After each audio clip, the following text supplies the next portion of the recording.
Orange Sky Audio presents The Cutline, an Alex Vane novella by A.C. Fuller. Narrated for you by Joe Hempel. Chapter 1. Spring 2020. Lower Manhattan District Court, New York City. Monday. Alex Vane was already out of his league, and if he nodded off during a crucial cross-examination, his peers from the Times and the Post would mock him mercilessly. He fought to keep his eyes open, but the heat from the packed courtroom was getting to him. Or was it the 3 hours of sleep he'd had the night before? Or the 7 shots of Patron he'd chased with Corona after Corona after Corona? It didn't matter. If he dozed off in the courtroom in his first week on the job, he'd never live it down. The reporters to his left and right had 10 years of experience on him, and Judge David Butcher was a legendary hard-ass when it came to the press. For the first time ever, Butcher had allowed cameras in his courtroom for the Mendoza trial, and that grudging concession came thanks to extreme public pressure and interest. Judges never liked to be forced into decisions, and Butcher was less cuddly than most. Last week, he'd held a producer in contempt for setting up a camera in the wrong place. If Butcher saw Alex's chin drop to his chest, it might be his last day as lead court reporter for the New York Standard. Alex blinked hard and tried to stretch, but the cramped rows of seats left little room to extend his long legs. In a spiral notebook, he wrote, "Stay awake, stay awake, stay awake," until he caught the woman from the Times glancing down at it and smirking. His eyelids were heavy, his shoulders slumped. Surreal, dreamlike images passed before his eyes, mingling with the scene in the courtroom. The grain of the wood-paneled jury box bent and curled. The back of Mendoza's head morphed into a black hole, and defense attorney Diego dos Santos' deep voice seeped into his awareness from all directions. He was falling asleep with his eyes open, and would soon collapse. Dos Santos saved him just in time. The attorney had been at work on his witness for hours, and when he said, "That'll be all, Your Honor," Alex perked up. Now Josephine Bonner was about to do her magic. Judge Butcher looked down over his nose and frowned, tugging at a curl of his black hair, which was longer than usual for a judge of his stature. "Miss Bonner, would you like to cross-examine?" She stood and nodded. "I would, Your Honor." Alex smiled and yawned. He knew he'd make it through the rest of the afternoon. Joey, as she liked to be called, was more than a rising star. She was a star already risen, but she'd ascended so quickly it had been hard to notice as it happened. In her late 30s, she wore her short blonde hair in a perfect 1940s bob that set off and counteracted the severity of her sharp, angular face. Pacing the courtroom in red heels and a skirt suit to match, she belonged on the cover of a magazine about young professional women ready to get theirs in the new millennium. Then there was her voice. Full of the precision and intelligence you'd expect from a Harvard-trained prosecutor, it was usually crisp and official, but occasionally she'd let slip just enough of her Mississippi drawl to make you think she'd poured warm molasses over you. Her opponent, Diego dos Santos, was one of the top defense attorneys on the East Coast, a rock star, and Alex felt privileged to watch him work. But Santos didn't have a voice that blew through the hot room like a cool breeze. Joey had spent the last 2 weeks presenting her evidence and witnesses in the case of the People v. Manny Mendoza. The DEA, along with the FBI and a half-dozen state and local police forces, had been after Mendoza for everything from drug trafficking to tax evasion to jaywalking. But it had been the NYPD that had finally nabbed him, and for murder, no less. Joey presented a compelling case. When she'd finished, everyone in the courtroom, everyone in New York and a good portion of the American public, believed Mendoza had beaten a man named Victor Alvarado to death in Vinny's restaurant in Little Italy. Alvarado was one of Mendoza's own men, and, according to Joey's version, he'd come into the restaurant toward the end of Mendoza's meal and had been bludgeoned, without provocation, with the base of an old brass lamp. On the stand sat Damian Woodrow, a massive man in an ill-fitting brown suit who wedged himself into the booth at the front of the room when he arrived as the defense's first witness. Dos Santos, famous for drawing out his trials, especially when he didn't have a case, had taken his sweet time examining Woodrow. He took the better part of an hour establishing that Woodrow was the defendant's personal driver, that he'd held the position for 6 years, and that he'd been gambling with the defendant in Atlantic City that evening before returning to Lower Manhattan for dinner. It had taken another 2 hours to establish Woodrow's story. He and the defendant had been attacked by the victim. Woodrow had pushed Alvarado away, and the fatal blow had come when his head hit the wooden bar when Alvarado tripped. Joey paced, 3 quick steps left, then right, nodded at the jury, and began with, "Mr. Woodrow, you drove the defendant to Vinny's in Little Italy yourself, is that correct?" Woodrow nodded. "That's right." "And you left the casino when?" "About 10. It takes me around 2 hours to get from Atlantic City to Little Italy, and I drive pretty fast." She flashed her Southern Belle smile at the jury. "Within the speed limits, of course." Alex pictured her, top down in a red Mercedes coupe, speeding down Garden State Parkway. Since it was his daydream, Alex placed himself in the passenger seat. She continued, "How did you and the defendant make it to Vinny's before they closed at 11? "Easy," he said. "We didn't. Man like Manny Mendoza, they, stay open for him." He shot a look at the jury, like this was supposed to impress them. Not much of a witness, Alex thought. He knew where this was going. Over the last 2 weeks, he'd developed the skill of relaxing his mind enough to hear the sound of Joey's voice without listening to her words. She'd spend the next hour poking as many holes in the story as she could. But at the end of the day, and at the end of the trial, the question would be the same as it was at the beginning. Would the jurors believe the testimony of the 2 witnesses who testified they'd seen Mendoza stagger out of Vinny's covered in blood at 2 a.m., or were they going to believe the testimony of Woodrow and Manny Mendoza himself? He tuned in and out over the next hour, and when Judge Butcher announced the end of the day, he perked up like a school kid who'd just heard the bell for recess. Outside the courthouse, Alex breathed in the spring air and checked the time on his phone. 4:45. He bounded down the wide steps onto the sidewalk and turned north. The air was cool, but not cold, and he felt 10% better every minute he spent out of the courtroom. By the time he crossed Baker Street, his headache was gone, and he looked forward to a long night of booze and spring baseball with his buddy Biren at Bar 76. He and Biren had grown up together on the Kitsap Peninsula near Seattle, and watching sports was one of the few things they'd brought with them from home. They got together at least once a week in a bar they could barely afford, usually to watch the Mariners or Sonics play one of the New York teams. If he hurried, he'd get there in time to grab a prime seat before the rush. But first, he had to file his story. He darted across an intersection as he dialed the copy desk. He stifled a sigh of relief when Susan Fleming picked up. "How's the paper of record doing today?" "We're not the paper of record, Alex. We're just a paper." "They've got us. We'll be the paper of record soon enough." She laughed as she always did at his stupid joke. Having someone at the copy desk on your side was important, and he'd gotten Susan very much on his side.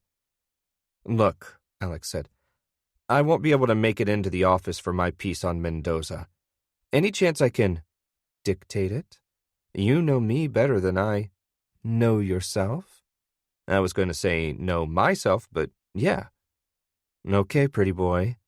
Give it to me." She breathed the last part into the phone, husky and sexy, the double entendre fully intended. He could have been back at the Midtown office in 20 minutes with plenty of time to write a story, but he'd just gotten his first cell phone and had convinced his editor to let him file his stories from the field. Free him up for more FaceTime with sources. Plus, he hated to admit it, but he also loved showing off for Susan. He switched to an exaggerated news anchor voice and dictated the piece while dodging bankers, lawyers, delivery trucks, and other traffic. Diego Dos Santos today began his defense of reputed drug kingpin Manny Mendoza in the case that has gripped New York City since the body of former professional wrestler Victor Alvarado was discovered last November.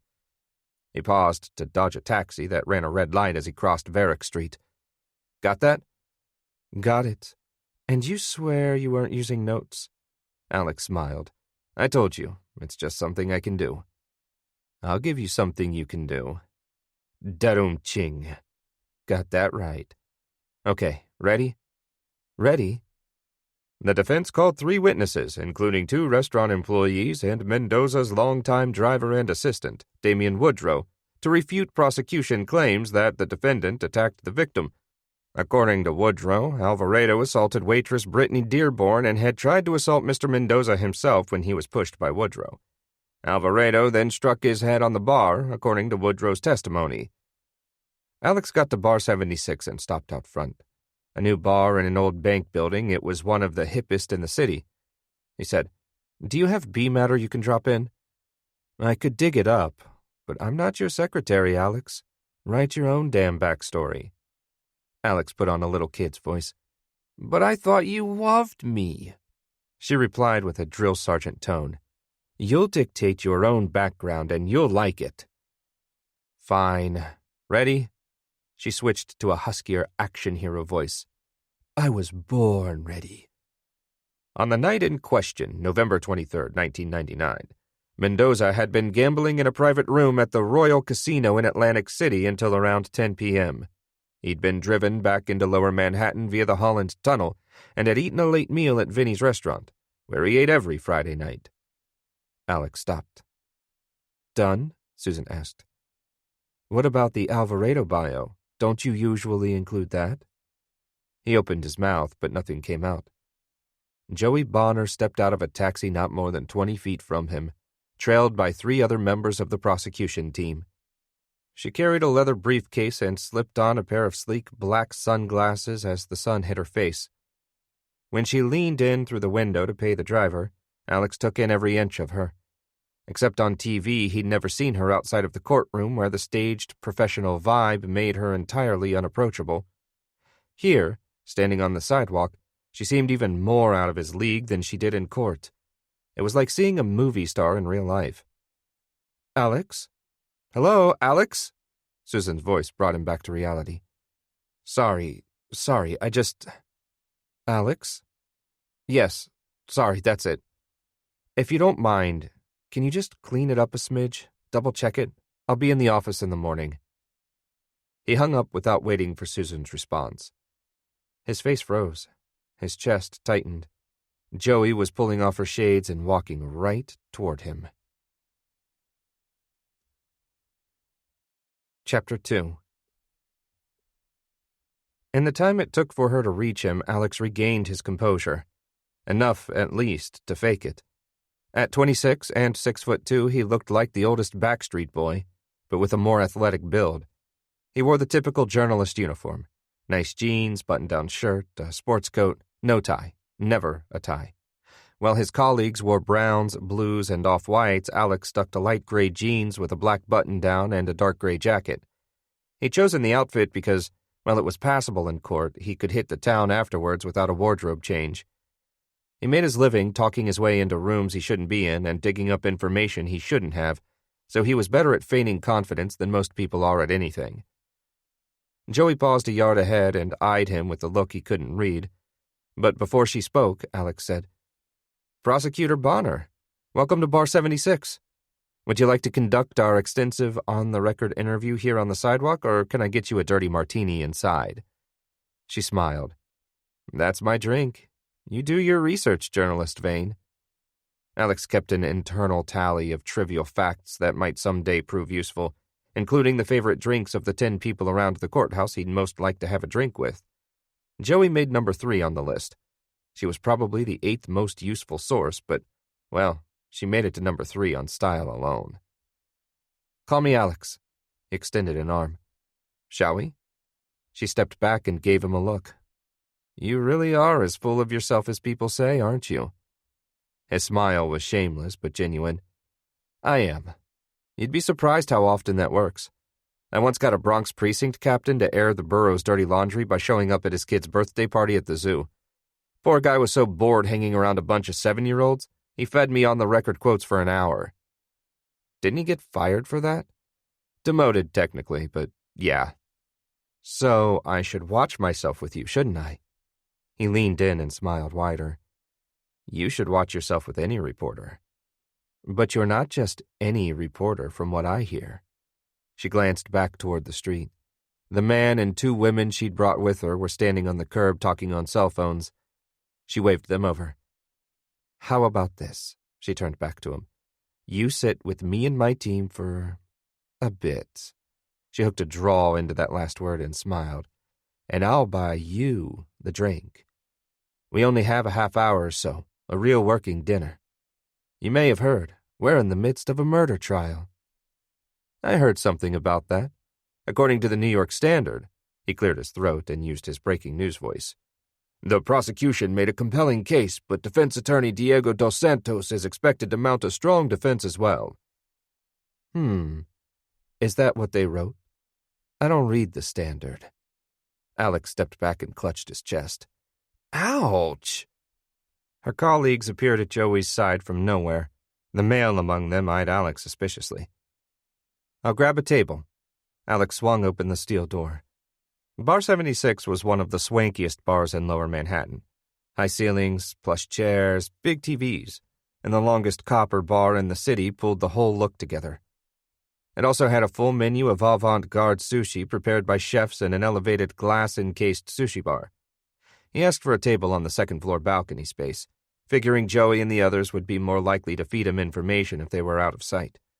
He was supposed to meet his buddy in a few minutes, but Biren would understand. This was one of those too-good-to-be-true moments Alex experienced with unnatural frequency of late. He didn't know why she'd approached him, but nothing short of a school bus fire or a terrorist attack would get him to pass up a chat with Joey Bonner. He texted Biren that he'd be at least half an hour late, and minutes later the five of them were sitting at a table that looked down over the open floor plan of Bar 76. The Mariners-Yankees game wouldn't start for another hour, but the bar was already bustling below. The music was so loud that it was difficult to hear one another without leaning in, so after awkward introductions, they broke into two groups. Alex sat on one side of the table next to Joey, and the three members of the prosecution sat on the other. Alex had taken the distrustful glance from the male assistant for romantic jealousy. But, if he read it right, Joey wasn't involved with him. Now, he probably just hated reporters. Who didn't? Joey wasn't married, but Alex knew little beyond that. By the first sip of her second martini, Joey had leaned in close enough that her elbow grazed the edge of his knee. How do you think the trial is going? She asked.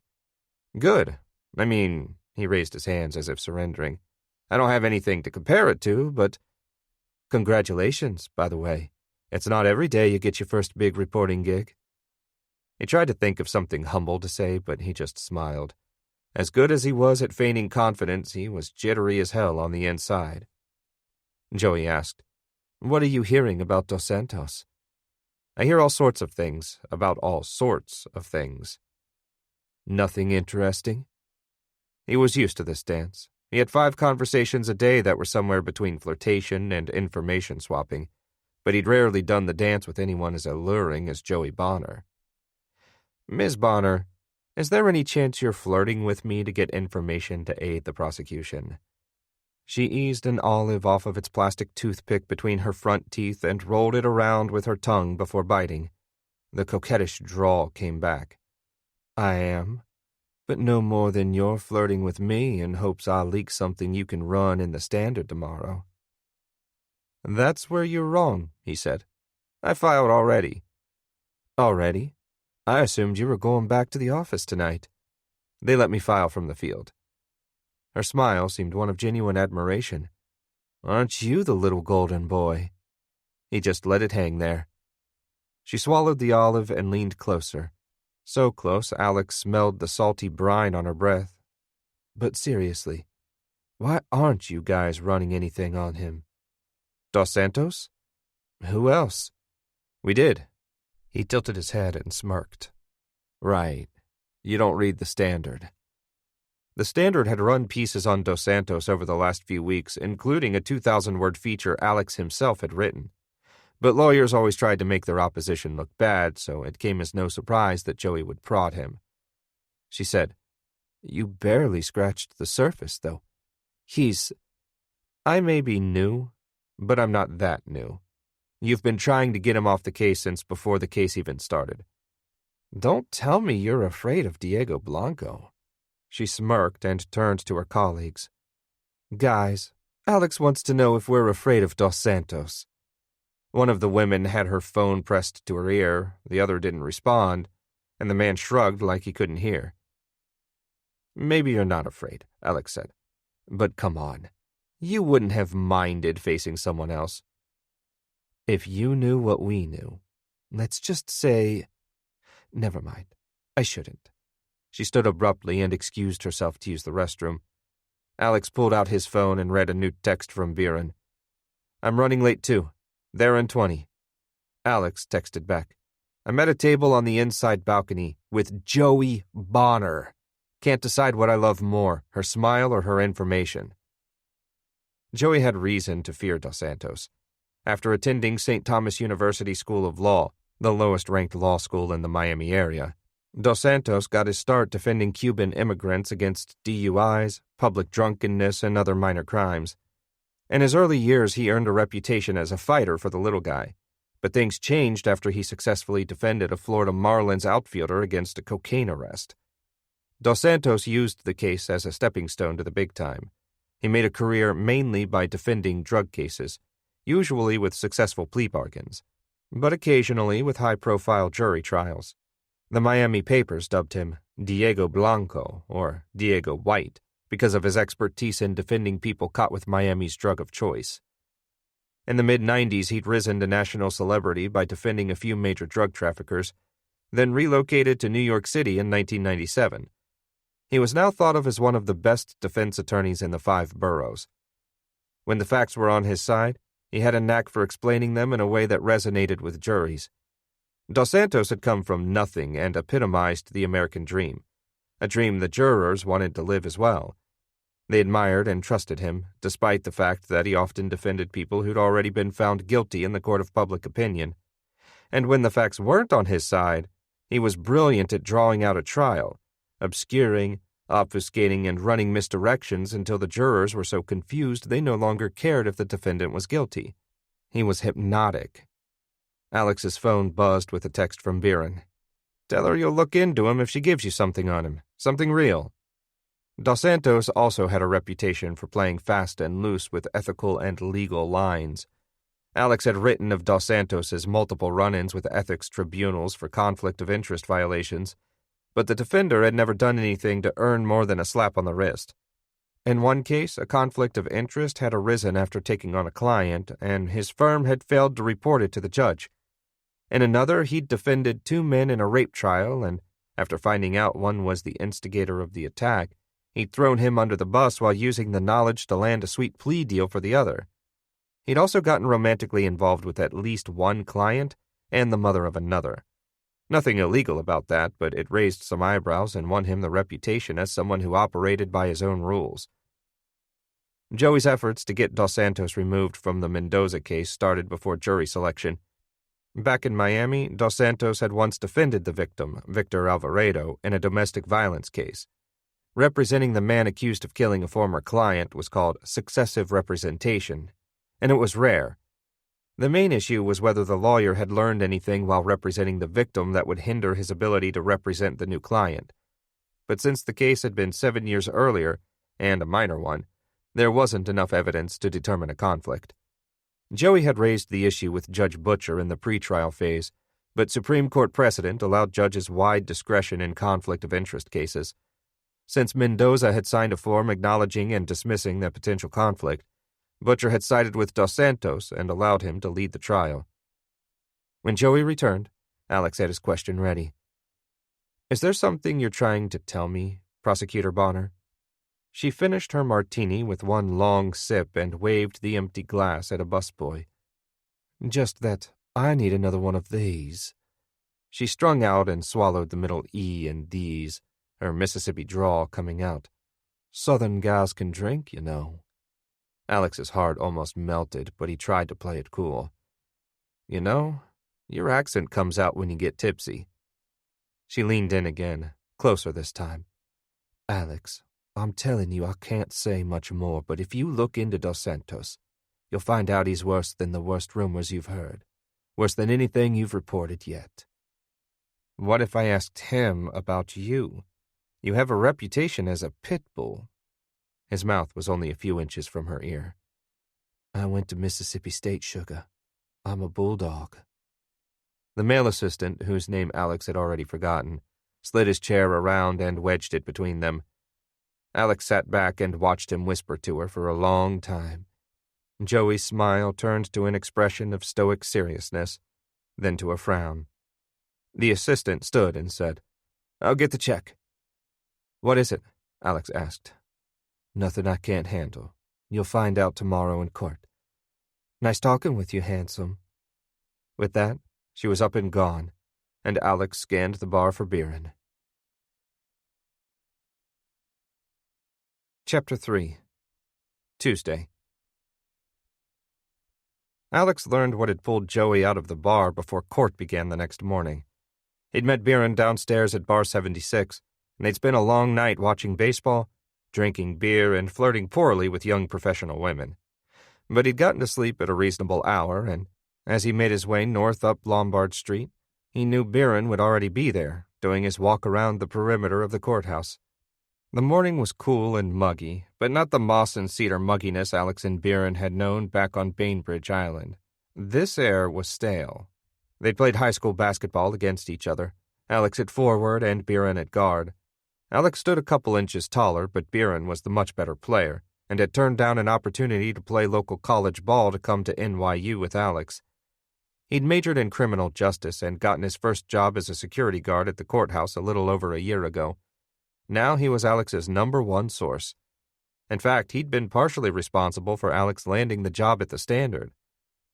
Biren didn't have access to any confidential information, but he kept an eye out. He listened to lawyers chatting in the hallways, and he always knew who was in the building. That meant Alex always knew who was in the building. Lawyers, judges, police officers, journalists, and witnesses. Reporting was sometimes about having hard facts, concrete evidence, and sources, but just as often it required triangulating the truth, figuring out what probably happened based on a series of apparently disconnected facts. Biren was excellent at providing those facts. Alex spotted him from a half a block away, shooing a homeless man away from a grate on the north end of the courthouse while handing him a card that listed the nearest homeless shelters. One aspect of Biren's job was to make sure no one was sleeping or standing too close to the building, part of the city's new anti-terrorism plan after the World Trade Center bombing of 1993. He hated doing it, but for now he needed the paycheck. Biren saw Alex approaching and said, "Did you hear yet?" "I'm still half asleep. Haven't even checked my email." A half-dozen men in suits approached from behind, and Biren nodded toward the courthouse steps. "Let's talk up there," he said. They started walking back toward the front of the building. Biren said, "That was a good night, but maybe we ought to start hanging out at bars where the women aren't way out of our league. I felt like they were all looking at me like I was a threat. You're the Native American Fabio with the intellect of Vine Deloria and the heart of Winnie the Pooh. Screw them if they don't see it." Biren was a member of the Suquamish tribe, which occupied nearly 8,000 acres about an hour outside Seattle and 10 minutes from where Alex grew up. He'd made Pacific Northwest women swoon. He usually wore his hair loose, but would sometimes wear it in 1 or 2 long black braids. He was certainly good-looking, but there was no doubt he stuck out in the mostly white bars of lower Manhattan, and he didn't have Alex's ability to turn on the bullshit. "If you want to meet the women here," Alex said, "you have to learn how to talk to them. Just talk fast, be boastful, talk about whatever. This isn't like back home." "Maybe we just need to start hanging out uptown. Dive Bar is about 5 miles closer to home." They climbed the steps and stood close against the building. Biren glanced around and waited for a group of people to get through the revolving door. "Remember Brittany Dearborn?" "Remember her? She haunts my dreams." "She's back." From time to time, Biren tried to mess with Alex by giving him fake information, like the judge threw out the case, or the prosecutor is sleeping with the defendant, or it turns out OJ did it. He wasn't buying it this time. "Don't screw with me." "This is real." He studied Biren's face and knew he wasn't lying. He hadn't looked at the papers that morning, and his first instinct was to reach for his cell phone, to call Susan to learn if anyone had reported it yet. He pulled it out, but Biren put a hand on his arm before he could look. "Wait, there's more. I don't know for sure, but from what I can gather, it's not a sure thing they're going to let her testify." "What do you mean?" "Joey and her team were here early. They They heard about it last night. Joey got a call and the mood changed while we were out having drinks. But anyway, they want to keep her from testifying. Another security guard started climbing the steps toward the courthouse door, and Biren turned abruptly. I gotta get back. Thanks, Alex whispered. He sat on the top step, extended his legs out in front of him, and pulled out his phone. Brittany Dearborn was the Holy Grail, the missing witness the defense team had been searching for since the moment the case began. She was Manny Mendoza's get-out-of-jail-free card.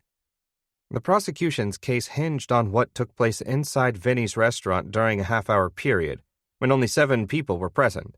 The defendant, Manny Mendoza, the victim, Victor Alvarado, the driver, Damian Woodrow, the owner, Vinny Consigliola, and 3 kitchen staff, all of whom had testified earlier in the week that they hadn't seen or heard anything. They'd been trained to stay in the kitchen at all times, like most back-of-the-house guys, and the noise from the exhaust system in the tiny kitchen made it plausible they hadn't heard anything. But who'd served the food? It was the first question the police had asked, the first question the prosecution had asked, and the first question the press and the public had asked. Vinny was famous for standing around the tiny bar, reading the sports pages by the light of an old brass lamp his grandmother had brought over from Sicily. He'd shake hands, offer a complimentary grappa or Campari, but he never brought out food. But it turned out there was a server. Brittany Dearborn, an aspiring actor only 3 years out of high school, she'd been on the schedule for the night in question. She'd clocked in at 5 p.m. but never clocked out. Investigators from both the NYPD and the defense team had searched for her all through the discovery and deposition phases of the trial, but she hadn't been located. No one knew where she was. Dos Santos had made a point of leaking, to anyone who'd listen, the claim that she was there when Alvarado had come into the restaurant drunk and attacked the defendant, and that she could corroborate Woodrow's story of self-defense. Just as the defense had leaked that she was the witness who could clear Mendoza, the prosecution started rumors that she was their best witness. Many speculated that Mendoza had killed her as well, but no one had heard from her. Until now. Alex still had an hour before court started, so he walked to the nearest deli and bought copies of the Post, the Daily News, and the Times. He read their stories on the Mendoza trial with interest, comparing his work to theirs as he always did, but found nothing on the Dearborn revelations. Next, he called Susan at the Standard. She checked the wires and cable news for him and confirmed that, so far, nothing had been reported about Brittany Dearborn. He had a scoop no one else had, or at least one nobody else had published. He called his editor, Samuel Baxton, as he walked back to the courthouse. "Colonel, it's Alex." He called him Colonel because Baxton had been a lieutenant in the Vietnam War. It was Alex's way of acknowledging his authority while also poking fun at it. "What's up?" "I have something. Brittany Dearborn is back." "You have a story?" "Not yet." "Then why you calling me?" "Can't we put it up on the web or write a quick thing that—" He trailed off. He hadn't thought this through. Like all the other papers, the Standard was grappling with how to deal with breaking news as more and more readers moved online. Their website was still a digital representation of their physical paper, and was thus always half a day behind the cable news networks. There was nothing Baxton could do with a nugget of news with no story and no context. "Alex, I'm getting tired of this. Do you actually have anything, or is this another courthouse rumor Wait, something just came up on CNN. There was a long pause, but as Alex turned the corner and saw the courthouse in the distance, he knew what Baxton was watching. He sprinted up the street and stopped behind the cameraman from CNN. He tried to listen to what the reporter was saying, but Baxton was in his ear. "You got beat, Alex." Alex mashed the end call button and listened to the reporter, who was finishing her stand-up.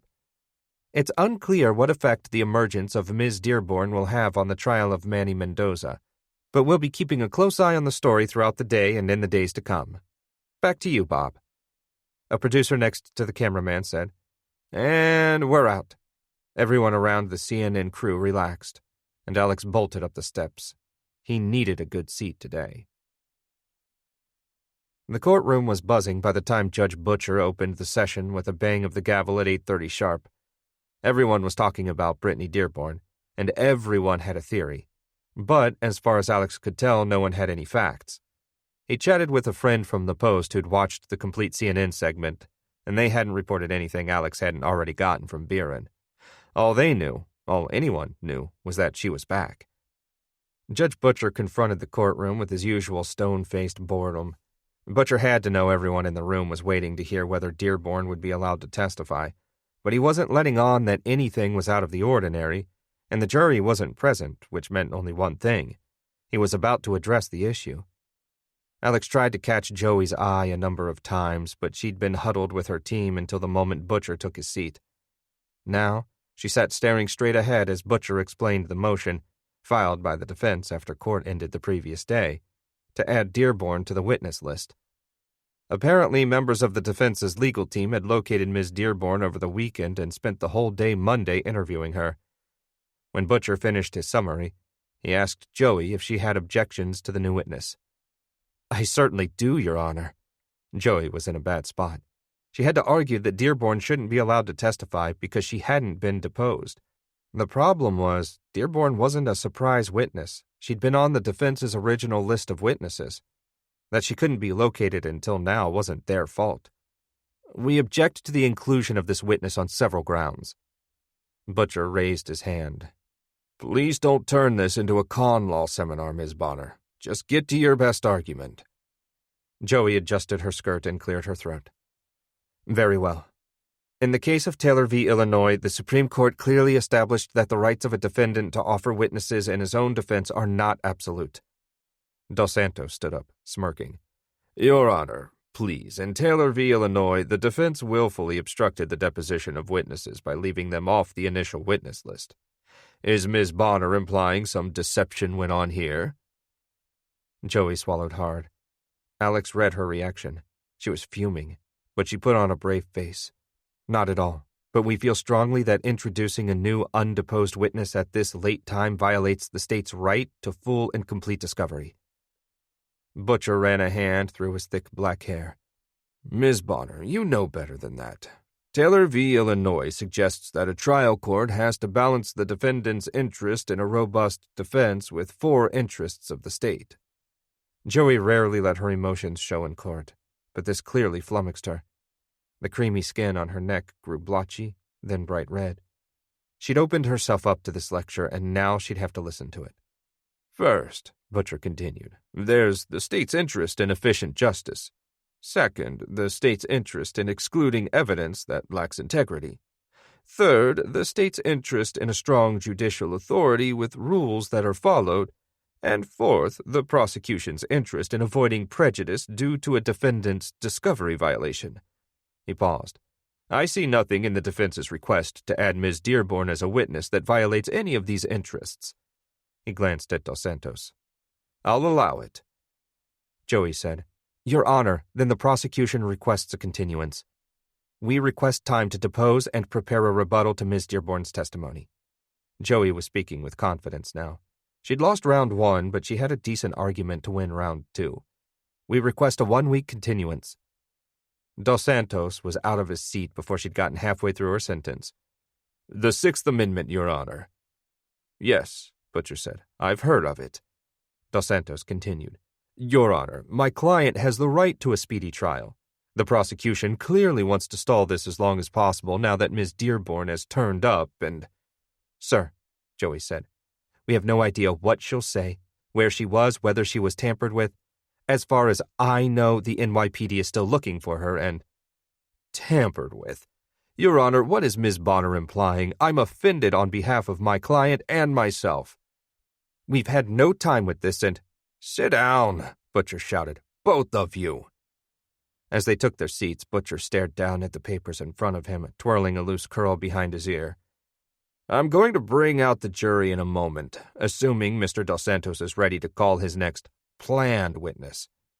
I'm willing to allow Ms. Dearborn to testify, but after today I'm going to grant a 48-hour continuance, during which the prosecution will have the opportunity to depose Ms. Dearborn."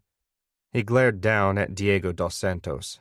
"If I hear that Ms. Bonner has not had the opportunity to depose Ms. Dearborn by Friday morning, I'm going to blame someone, Mr. Dos Santos. I think you know who. We'll take a 10-minute recess before reconvening with the jury." He pounded the gavel and the crowd streamed out into the hallway. The reporters around Alex hurried to the exit to call editors or file stories. Alex strolled the hallways hoping to run into Biren, but couldn't find him. He pulled out his phone to text him, but before he could, a new message popped up from a 917 number he didn't recognize. That didn't go well. Any chance we can grab an early dinner after court? It's Joey. Chapter 4. Alex was on a second beer by the time she arrived. Still dressed in her red skirt suit, she now wore a shimmering black overcoat as well. She pulled off her sunglasses and scanned the restaurant, then spotted him. Alex almost spilled his beer when she smiled. They'd settled on a small sushi place about 6 blocks from the courthouse, and he'd arrived early to get them a booth in the back where they wouldn't be seen. The day in court had been long and droning, but nothing exceptional happened after the fireworks of the morning. Dos Santos had called 2 witnesses, both residents of the small apartment building above the street-level restaurant. Each witness claimed to see Mendoza enter the restaurant, and each had testified that Mendoza hadn't appeared upset or intoxicated. Each witness also claimed to have been awake at the time of Alvaredo's death. Yet neither had heard a sound, though this proved nothing. Upon cross-examination, Joey had gotten the witnesses to admit that they hadn't been in the restaurant, hadn't seen Alvaredo enter it, and hadn't seen Mendoza leave. Joey handed her coat to the hostess like she'd entered a grand ballroom, then eased into the booth across from Alex. "You're late," he said. She flashed him a gleaming, sardonic smile. "You should feel lucky I'm here at all." He'd been surprised, but not shocked when she texted. A one-on-one dinner was more than he'd have dreamed possible a couple months ago, from a personal or professional perspective. He wasn't sure which this was, but he'd have to get used to the fact that this new job changed everything. Anticipation alone had gotten him through an otherwise boring day at court. "I was a little surprised when you texted me. Is this meeting business or personal?" The waiter came back, giving Joey an opportunity to ignore his question. "Chirashi for 2, please. Large hot sake and a round of Asahis." She turned to Alex. "Do you like chirashi?" He had no idea what it was. He usually ordered rolls full of fried shrimp and other things he'd heard of. He said, "It's the only thing I ever order." Joey smiled, but said nothing as she pulled her BlackBerry out of her purse. Alex watched her scroll. Her attitude toward him teetered from genuinely seductive to outright disinterested. He couldn't get a read on her. She looked up when the waiter set down the drinks. "Sorry." She put away her phone. "This is the case that never ends." Alex poured 2 small cups of sake, and they shot them back. They repeated this, then each took a long swig of beer. "Hot sake and cold beer," he said. "Not what I would have expected from a bulldog." She seemed distracted. He tried a different angle. "So what are we doing here? I mean, I know I'm really cute, but that can't be why you wanted to have dinner with me." "You are cute, but you're right, that's not why we're here." "Are you seeing anyone?" It was a dumb thing to ask, but Joey threw him off his game. That, and he'd found he could get away with that particular dumb question 9 times out of 10. "None of your business." She poured another round of sake. He shot back the drink, and his head got warm and light. "Then why are we here?" She leaned across the table, glanced behind her, then met his eyes. "We need to be way off the record here, okay?" "I assumed, but don't try to tell me how I need to cover Dos Santos more. We went through his past as best we could, and..." She shook her head in a tight arc. "It's not that. It's Brittany Dearborn. We know what she's going to say." She had his attention now. He sipped his beer without breaking eye contact and gave her a non-committal, "Okay." "We're off the record?" "We're on the moon. We're on Mars. Your name gets nowhere near anything," he said with conviction. There were many things he took lightly, but protecting his sources wasn't one of them. She glanced around again and spoke in a half-whisper. "I can't tell you how we know, but we know she was there at the time of the killing. We know she's going to testify that Manny Mendoza wasn't drunk or belligerent and that it was, in fact, Alvaredo who instigated the fight. She's also going to say that Alvaredo grabbed her breasts before attacking Mendoza. The whole thing wasn't just self-defense. Woodrow was defending her against a sexual predator. At least that's what she's going to say." She closed her eyes and sighed. Pour me another sake." He filled their cups and they drank. Her sake cup made a loud thwack as she slapped it down on the table. "We also know she's lying her ass off." "I want to know how you know, but before that, I want to know why you're telling me this. You could probably tell in court today, but this is bad for us. Bad for everyone. It's going to get Mendoza off, and he's the scum of the earth." Alex refilled their cups. "You seemed pretty pissed." "Dearborn is going to lie, and there's nothing I can do about it. Detectives questioned the hell out of her today, and she didn't give an inch." She picked up her cup like she was going to throw back another shot of sake, but instead she sipped it slowly. "I can't trust any other reporters right now, and I need to float a trial balloon." "Sure." He squinted at her, trying to remain businesslike. Good Lord, she was beautiful. "What's the angle?" "We want to offer Mendoza a deal to end the trial. Involuntary manslaughter. 1 to 2 years. Maybe we can lock him up for 6 months, then get him on something else while he's in. We've got to get this asshole off the streets." The sushi arrived on a massive wooden platter shaped like a boat. Mounds of rice topped with black and white sesame seeds complemented thin slices of raw fish. Not the type of sushi he usually ordered, but he'd have to learn to eat like someone who knew what he was doing. He reached for his chopsticks. "No," Joey said. "Let's finish business first before we eat. Then we can, well." He swallowed hard. This was turning into the best meeting of his life. "If you want me to run a story, I'm going to need more details. Something I can confirm with the other side." "You have sources there?" He didn't, but if he got a good enough story from Joey to get their attention, he'd have sources within the defense by the end of the night. "Sure I do. Before the trial, we offered Mendoza second-degree murder, 6 to 10 years. They wanted involuntary manslaughter, suspended sentence, 2 years of probation. Of course, we pulled the offer off the table when the trial started. But tomorrow we're going to offer them the deal they wanted, except without the suspended sentence. It's going to hurt like hell, but we have no other choice. And my sources on the defense will confirm this? Well, they don't know about the new offer, but they'll confirm what I told you about the pre-trial negotiations." "Why do you want to float this?" "Honestly, we need to gauge how badly the public will take it. It's the best we can do, but if the outcry from the public is loud enough, I may have to go down with the ship on this one." Alex couldn't think of anything wrong with the deal. If he got someone on the defense team to confirm the pre-trial deal, he'd know she was telling the truth, and the defense would owe him a favor for feeding them hints about the offer the day before it happened. Was he being used? Sure, but that's what half of journalism was. He was using her in equal measure because, assuming no one else had this story, it would be his first major scoop since he got bumped up to lead court reporter. He smiled. "Okay." "Okay, what?" "I'll write it, but I need a quote or it'll never get by my editor." "Baxton is a hard-ass from what I hear." She sipped her beer and said, "Call me certain sources within the office of the prosecution, and I'll give you a quote. How about I say I got it from the courthouse janitor? That sounds equally believable." "Fine. How about a prosecution staffer who declined to be named?" He smiled. "That works." He grinned. "Can we eat now? All this reporting has made me hungry." An hour later, they spilled from the restaurant into the cool spring evening. Both were tipsy, but not drunk.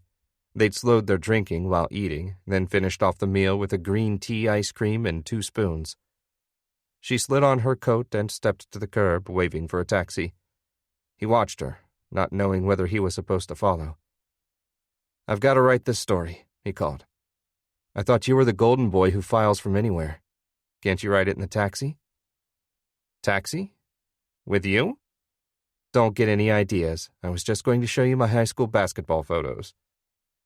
Over dinner, they'd bonded over their fun but unimpressive high school basketball careers, which Alex had used as an opening to compliment how in shape she was, and fish for a similar compliment in return.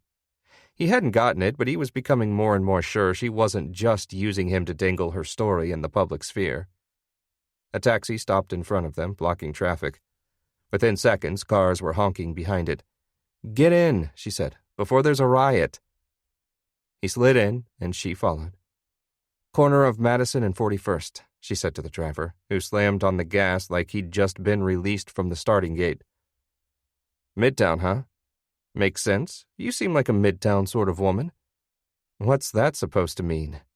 He shook his head. Not really sure. My friend Biren told me once that prosecutors live on the east side, defense attorneys on the west side. She crossed her right leg over her left and pressed into him. You're not going to believe how cute I was in high school. Early 80s hair, everything. You really want me to believe we're going to your place so you can show me your high school basketball photos? He raised an eyebrow and his voice dripped with skepticism. I do. But first, don't you need to call in the story? He called his editor, and after taking an embarrassing few minutes to convince him he had a real story, he wrote it out loud, over the phone, inserting the quote he'd taken down from Joey and the confirmation he'd received on the record from Diego dos Santos in between dinner and dessert. Good work, Baxton said. You sure on these sources, right? There are no takebacks at this level, son. Alex eyed Joey. Oh, I'm sure, Colonel. Baxton started talking about how bright Alex's future was, how if he'd just buckle down and take things more seriously, he could be a star within a couple years. But Alex had stopped listening. The taxi glided to a stop in front of Joey's building. Her hand was on his knee. Chapter 5. They made love twice before speaking another word. It wasn't that Alex hadn't tried to talk. He had. But each time he tried, she shook her head no and smiled. To his embarrassment, that had been enough to shut him up. There wasn't much to say. They knew they shouldn't be doing what they were doing. Neither wanted to say it aloud. Only after their second round had she sprung out of bed, still completely naked, and said, Want some fruit? What I want is to see those high school photos. I was promised something cute, and I damn well expect to get it. What we just did wasn't cute enough for you? What we just did was athletic, bordering on acrobatic. I was promised cute. She returned to the bedroom with a bowl of berries and her high school yearbook. Together they thumbed through pages, laughed and ate until Alex hopped up, pulled on his t-shirt and boxers, and asked for directions to the bathroom. Use the one off the living room, Joey said. The one in here is acting funny. Through the door and to the left, where we came in. When they'd burst through the door 2 hours earlier, already entangled and kissing desperately, he'd barely noticed the apartment. It was on the 20th floor of a doorman building, and the bedroom opened into a living room larger than his entire apartment. In fact, it was more of a living area than a living room, because it had 3 distinct sections. The lights were off, but the curtains were open, allowing white and blue light from the surrounding buildings to stream into the room. To the right, 2 cream-colored leather couches faced one another, sectioned off from the rest of the space by a Japanese rice paper screen. To the left, cabinets and bookshelves surrounded a pink marble-topped desk. Behind him, a small dining room table sat near an arched opening that led into a small, modern kitchen. He used the bathroom by the door and got a glass of water from the kitchen. His place was a 400-square-foot studio apartment about 60 blocks north, and he wanted to revel in the luxury of hers. As he walked a slow loop around the living area, he admired the twinkling lights of Midtown through the large windows. He ran a hand along the soft leather couch, curled his toes in a thick rug, and sat in a mesh ergonomic chair behind the desk. He also wanted to think about what was going on. Technically, there was nothing wrong with sleeping with a prosecutor. It wasn't a crime. But since she was someone he was supposed to be covering and had now become a source, he was in an ethical gray area. At least that's what he told himself. Baxton would have said that ethically, it was black and white, an open and closed case. You don't sleep with sources, and you certainly don't sleep with subjects. His voice now echoed in Alex's head. You dumbass. She's the lead prosecutor for the city of New York. You're gonna have to cover her for years. What the hell were you thinking? He leaned back in the chair and swung his feet up on the desk. The truth was that he had been thinking, but he'd had only one thought. Will I get fired for this? That was often his barometer when making decisions. He'd come up as an intern at the Standard before getting his first gig on the Metro desk, where he'd excelled because he was often willing and able to do things no one else would to get a story. Sometimes that meant working harder. Other times it meant pushing the boundaries, like showing up at the zoo for a 7-year-old's birthday party after hearing a police precinct captain would be there.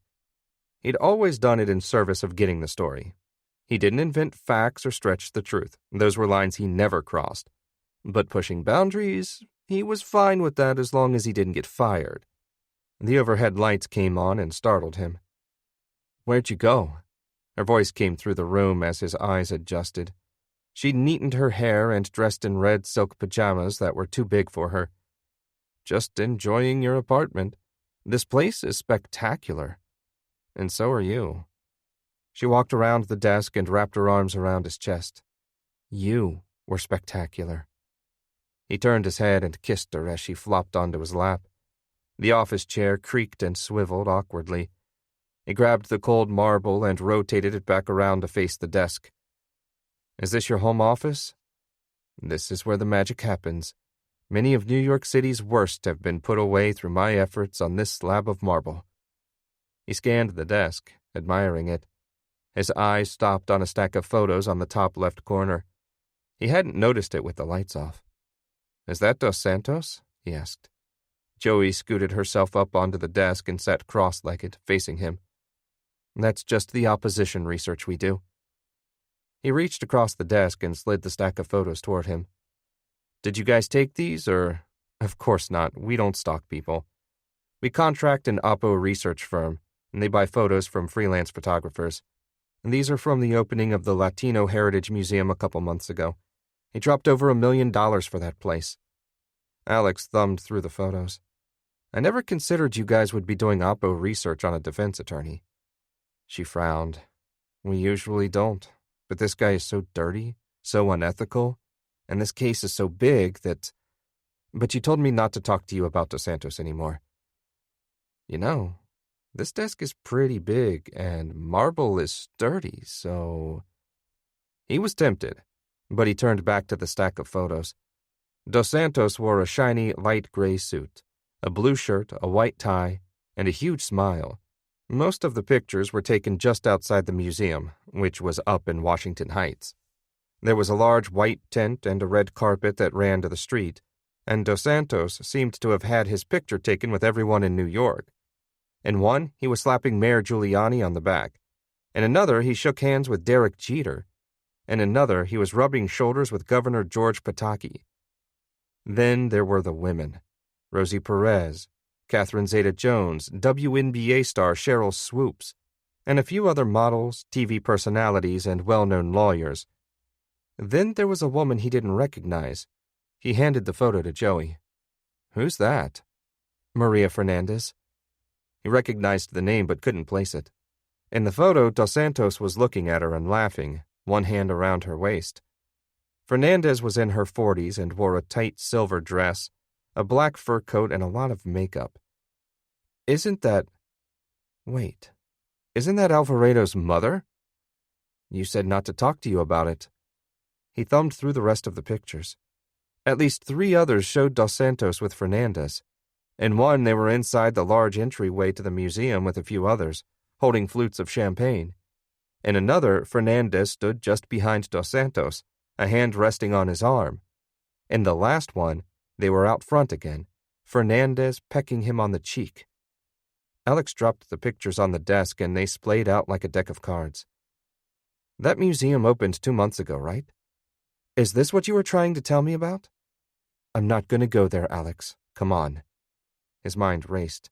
He couldn't be 100% sure, but the photos made it look like Dos Santos and Fernandez were romantically involved. "I need to use your computer." She slid a laptop from the desk drawer and opened it for him, then said, "You can look into these, but you didn't get them from me, right?" "Right." She scooted in front of the screen to block it. "Alex, I need to hear you say it. A prosecutor sleeping with a reporter is bad enough. A prosecutor who then gives the reporter Oppo research, that's..." He gave her a half smile. "I don't even tell my editor who my sources are. I have never given the name of a source to anyone, and I never will." "Okay," she said. "But don't be long. I'm going to go back to bed and wait for you." He logged on to his LexisNexis account, a database of old news articles from nearly every paper in the country. A quick search of the names Maria Fernandez combined with Diego Dos Santos confirmed what he thought. Multiple stories from the Miami Herald and the Palm Beach Post had reported that Dos Santos and Fernandez began dating while Dos Santos was representing Alvarado in his domestic violence case back in Miami. At the time, the information was presented less as scandal and more as gossip. Further evidence that Dos Santos, who already had a reputation as a playboy, was playing fast and loose by dating the mother of a client. By the time he read the third piece on LexisNexis, he was in breaking news mode.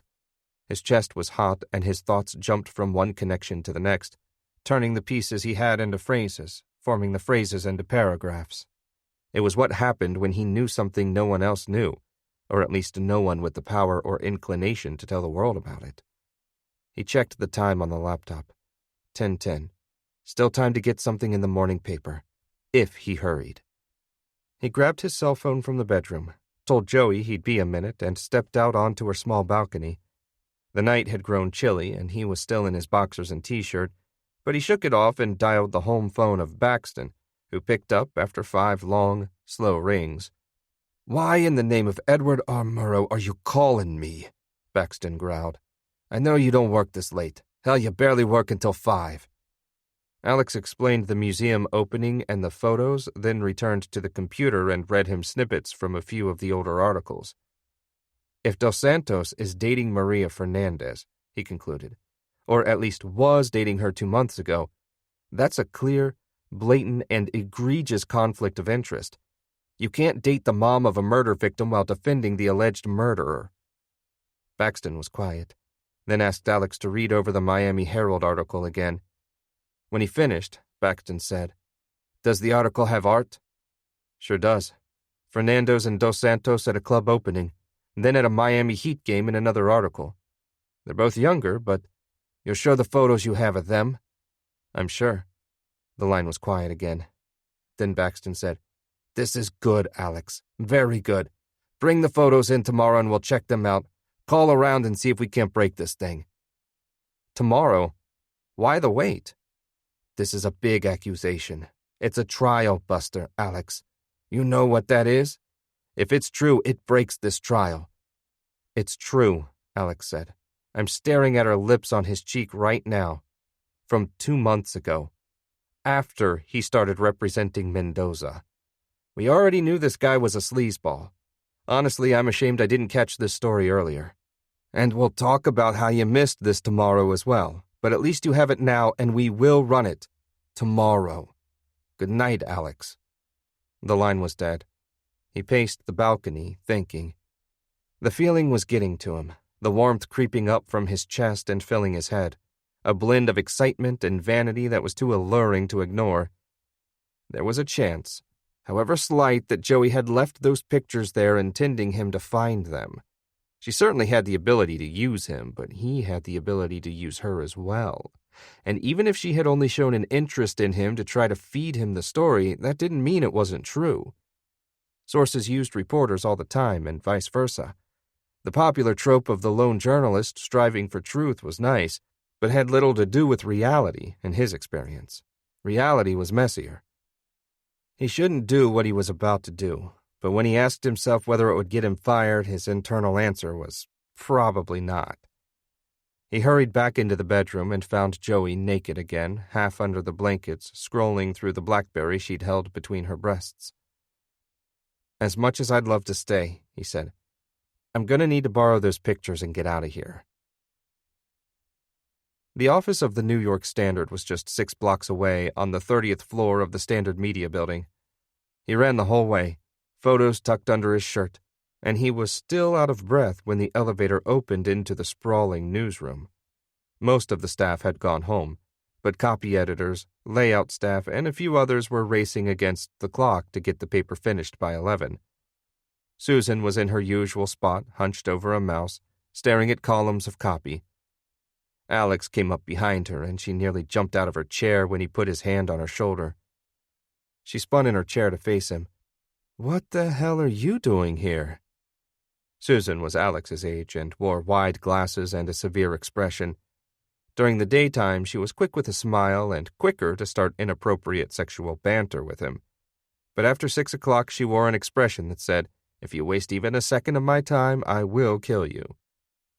They'd landed jobs as interns at the same time and had slept together for a few months early on when they were both desperate to cling to someone in the chaos of their first real jobs in New York City. But neither had wanted anything serious, and they'd grown to become friends and mutual supporters. They were two of the youngest people in the city to hold their respective jobs, and they'd each helped the other get there. Alex said, "I have something big. Don't fuck with me.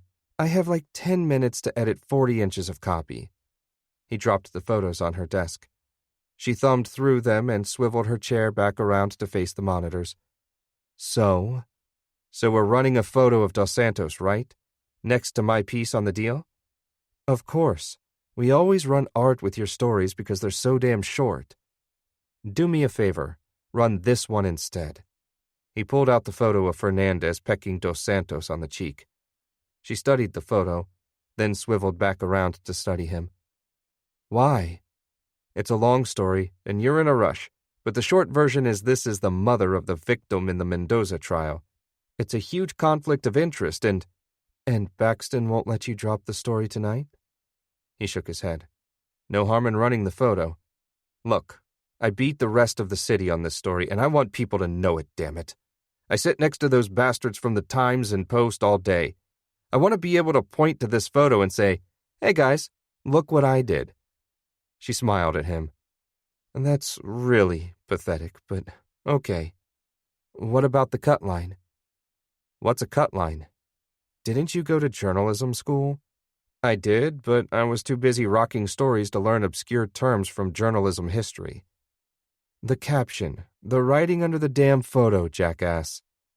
Alex thought about it, then said, something like, defense attorney Diego Dos Santos with Maria Fernandez at the opening of the Washington Heights Latino Heritage Museum in February.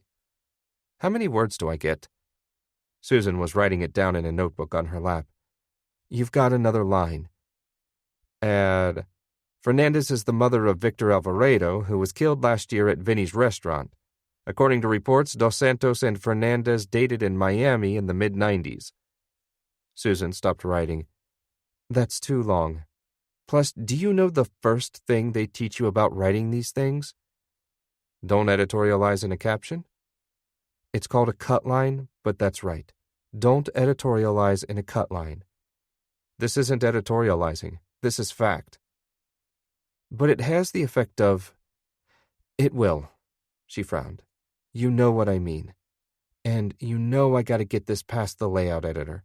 She usually doesn't give me any crap, but if the cutline reads like anything other than universally acknowledged truth, she might. She paused and scribbled for a few seconds.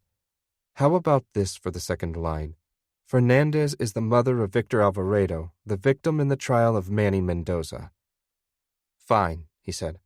I wish we could really go for it, but that's good enough for me to be able to take a victory lap on the off chance that someone breaks the full story before Baxton lets me break it tomorrow.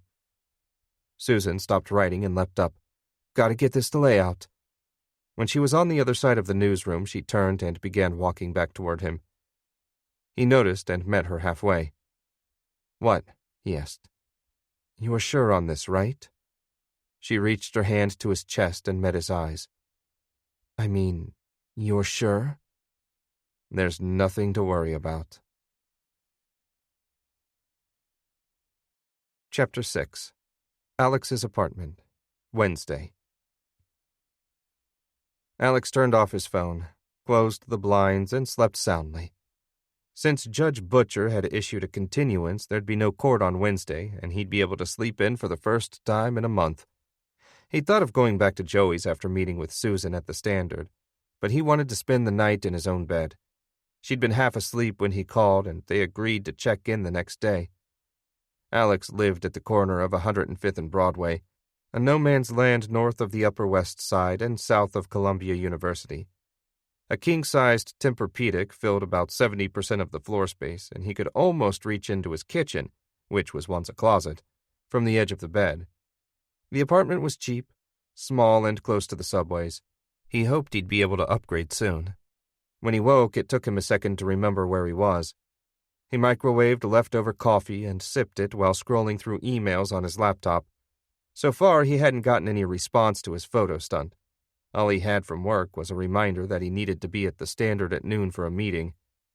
He turned on the TV, a 19-inch he'd had in his dorm room in college, and muted it, then flipped channels to see if the morning news or talk shows had picked up the story. Nothing. Maybe no one had noticed. Part of him was hurt, the part that craved attention and validation. The other part was relieved. As much as he looked forward to the accolades, he was going to catch hell from Baxton. Alex was still miffed he hadn't let him write the story last night.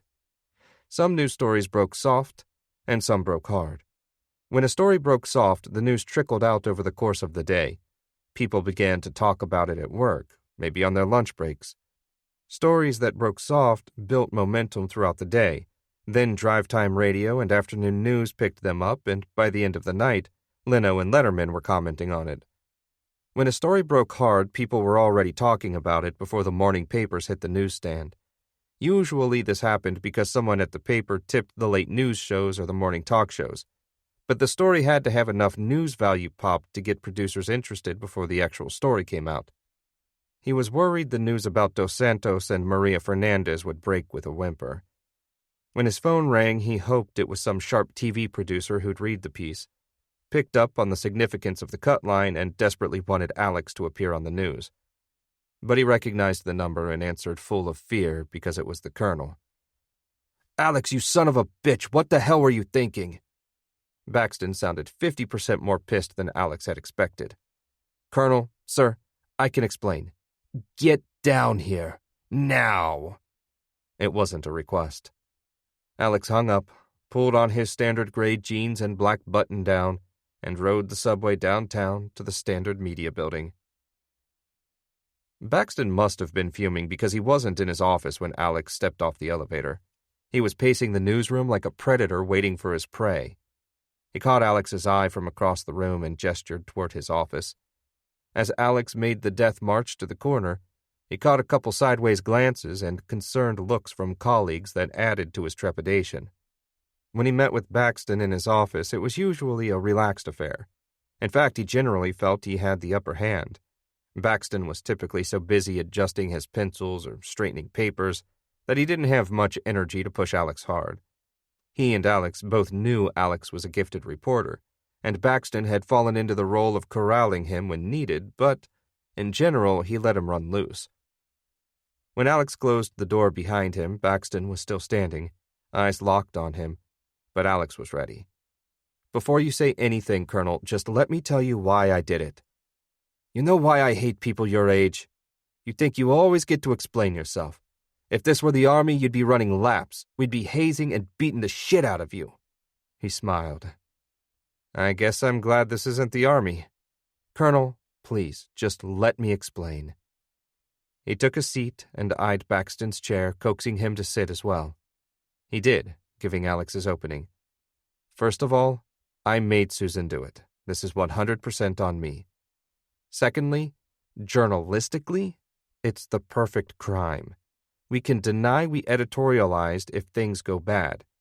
But if they go well, we can take all the credit. If you look at the Cutline, there's no commentary there, strictly speaking. We simply published a recent photo of Dos Santos and mentioned, casually, who he happened to be with." He offered up his best shit-eating grin, but Baxton was not amused. "Are you done?" he asked. "I think so." "Do you have any morals at all?" Shut up, Vane. That was rhetorical." He paused and cleared his throat. "Let's get past the fact that you were so impatient and insecure you couldn't wait 24 hours. Let's skip past the fact that I shut down your story and that I'm your boss. Wait, you do know I'm your boss, right?" Alex didn't say anything. "That wasn't rhetorical, Vane. I want to hear you say it." "Yes, I know you're my boss." "Oh, good. Skipping past the fact that you do not have any influence whatsoever over photo layout or cut lines. Skipping past the fact you used your influence to make Susan do something she knew better than. Skipping past the fact that I had to pistol whip the photo guys to get them to tell me what happened. Skipping past all those things. Journalistically, this is bad, or at least could be bad. Not just bad, Very bad. It could also be good, Alex offered. Baxton stood and paced the office, talking with his hands. Could it be good? Of course it could be good. Of course there's a chance it works out. But do you know what else there's a chance of? Alex opened his mouth, but Baxton shot him a glare. Rhetorical again? Alex asked quietly. Baxton ignored him. There's a chance there's some other perfectly good explanation for the photo. That the fact you didn't double-source this, that you didn't speak to Maria Fernandez or Diego dos Santos, that you didn't speak to other people who were at the event, that you didn't follow even the most basic journalistic practices. God damn it, Alex. All of these things will embarrass us at best and, at worst, bring a torrent of calamity down on our damn heads. Baxton's face had turned bright red. He ran a hand through his thin gray hair, then let out a long sigh. You must have someone protecting you higher up because I was going to fire your ass. I really was. What do you mean? You know I have bosses too, right? You know you and I aren't the only two people who work here. I know. I was going to fire your ass before you even came in today, but a couple of them talked me down. Said to see how it plays out. Alex was just glad Baxton didn't seem to know he'd slept with Joey Bonner. That might have pushed him over the edge. He was about to change the subject when there was a knock at the door. Come in, Baxton said, but not loud enough to be heard on the other side of the door. He seemed to Alex to be totally depleted, like he'd used every ounce of his energy to yell at him. Come in, he shouted, almost knocking Alex backwards. The door swung open, and a scared teenager Alex barely recognized stood in the doorway. He was medium height and almost as wide as he was tall, with a long blonde ponytail and a T-shirt with a picture of a computer on fire and block lettering that read, I'm giving her all she's got, Captain. He looked thoroughly uncomfortable in his own skin, and Baxton's glare wasn't helping. Mr. Baxton, sir? Who the hell are you? Baxton barked. I'm the new tech intern, James Stacy. Now Alex remembered him. He'd been around the office installing software updates the last few weeks. What do you want? Baxton asked. James turned and pointed through the large windows of Baxton's office, which looked out into the newsroom. A TV on the wall played the local news, and the segment bar at the bottom read, Shocking Twist in Mendoza Trial. I was told to come tell you, James said. The photo has hit the news. Baxton and Alex hurried into the newsroom, where everyone stared up at a large flat-screen TV on the far wall.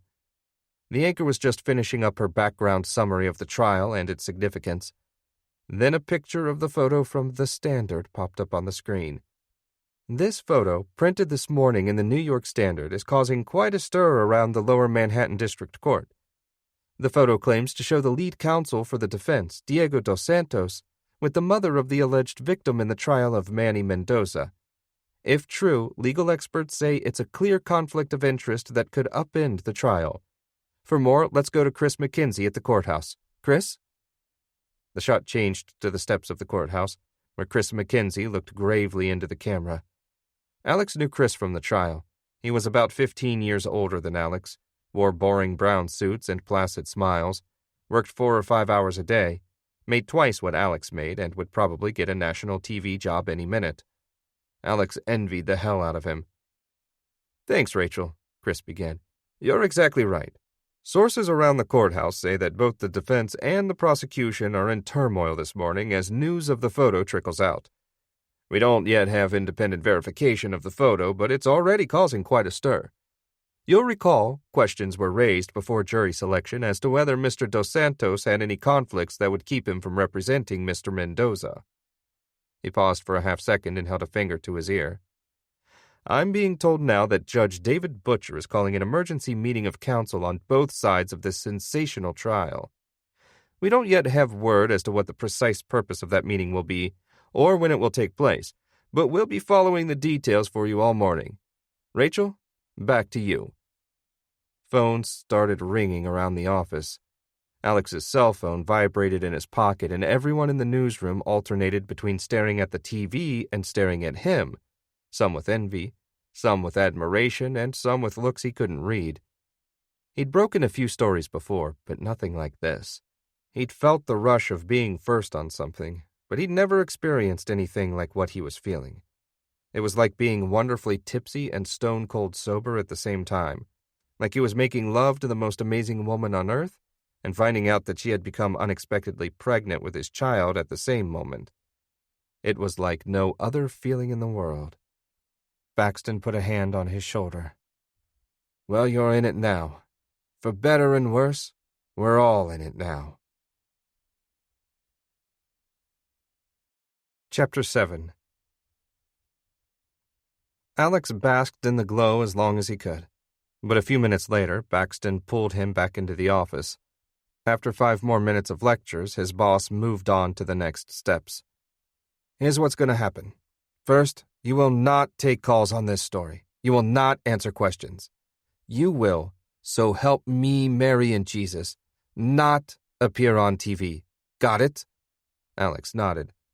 Second, you'll head down to that courthouse as soon as you walk out of here, and you'll go back to reporting the news. That means you'll piggyback off Mackenzie's stand-up at the courthouse, try to find out what happened at the meeting with Butcher, and so on. That clear? Alex nodded again. Finally, you'll approach Dos Santos or whoever you can speak with in his camp, and you will try to get a comment about the photos. He paused, then almost smiled. Know how to predict if a story has legs? Alex shrugged. The more he thought about it, the more he realized that if Baxton knew Joey was the source of the photos and that they'd slept together, he'd have fired him on the spot. He just wanted to get out of there. The stories that have legs are often the ones that confirm a pre-existing idea or prejudice, whether or not that pre-existing idea or prejudice is correct. People already think of Dos Santos as unethical, even corrupt. They were waiting for a nugget to pounce on. You gave them that nugget with the photo. Now, who the hell knows what's going to happen? All sorts of shit might come out. But you need to get Dos Santos on the record about this. Then at least our bases will be covered. Is that it, Colonel? I mean, I'm eager to get down to the courthouse and report the hell out of this for you. Baxton dismissed him with a wave of the hand and an admonition. Alex, you are on the thinnest ice a journalist has been on since God created editors. Don't blow it.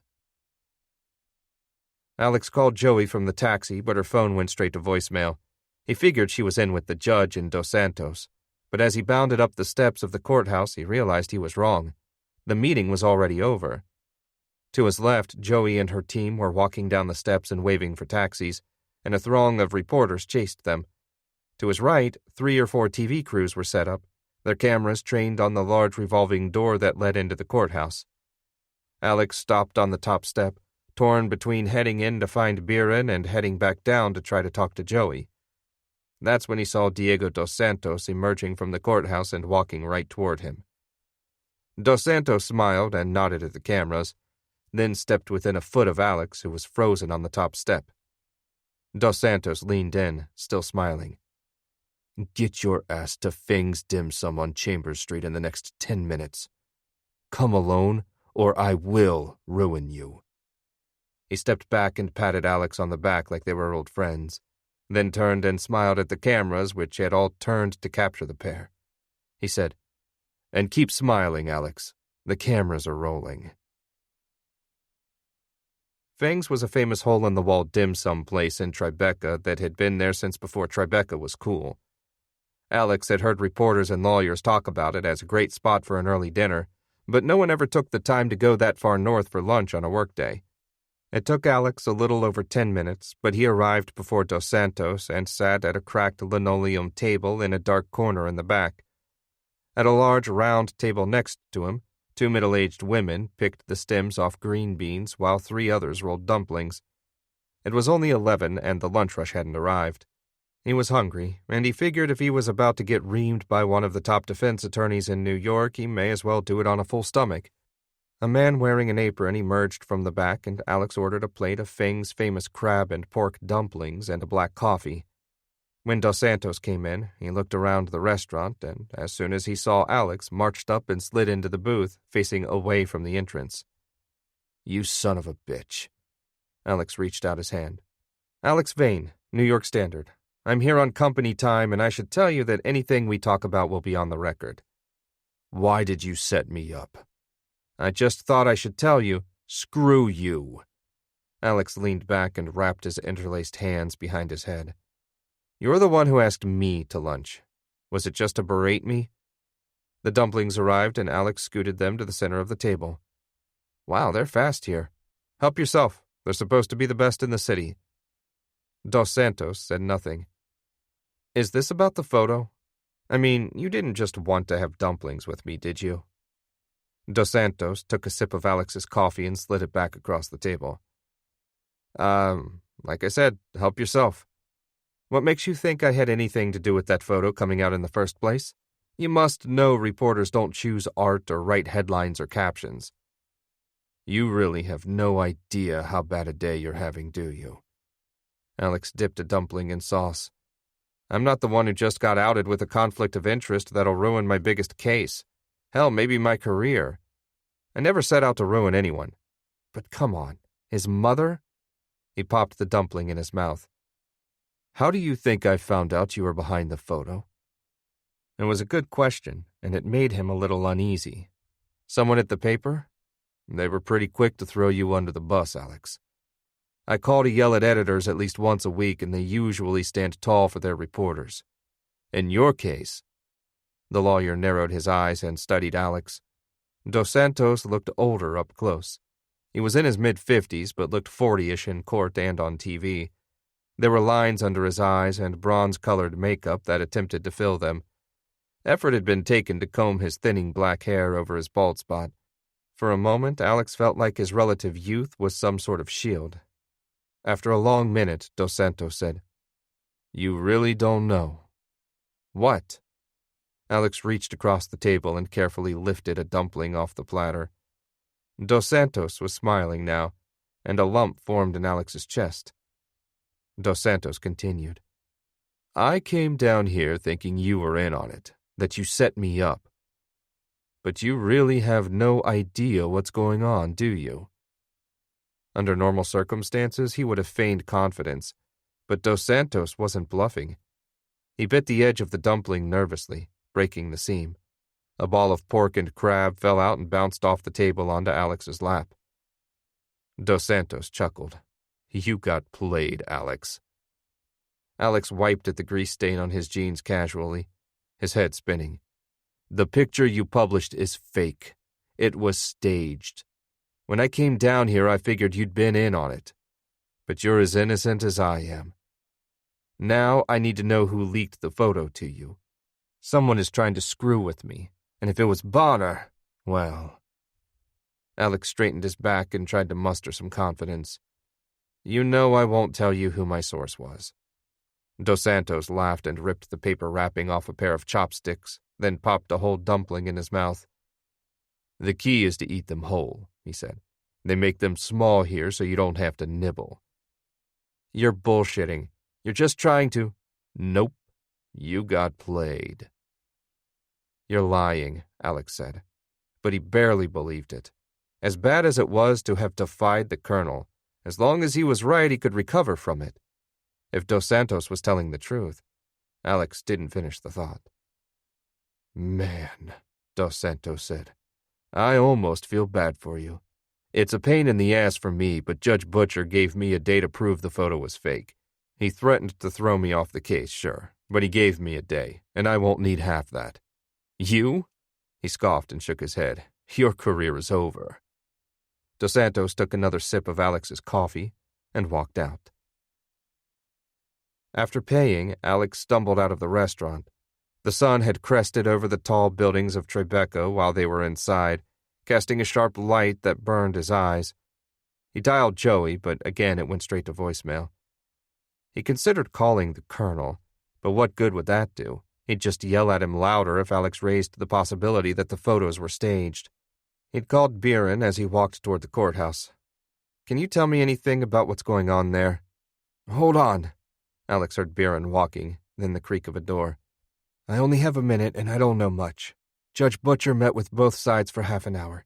I thought he'd declare a mistrial or at least kick Dos Santos off the case, but he didn't. I talked to a Dos Santos underling, and he said, Well, he wouldn't tell me much, but is there any chance the photo was fake? Alex didn't know what to say.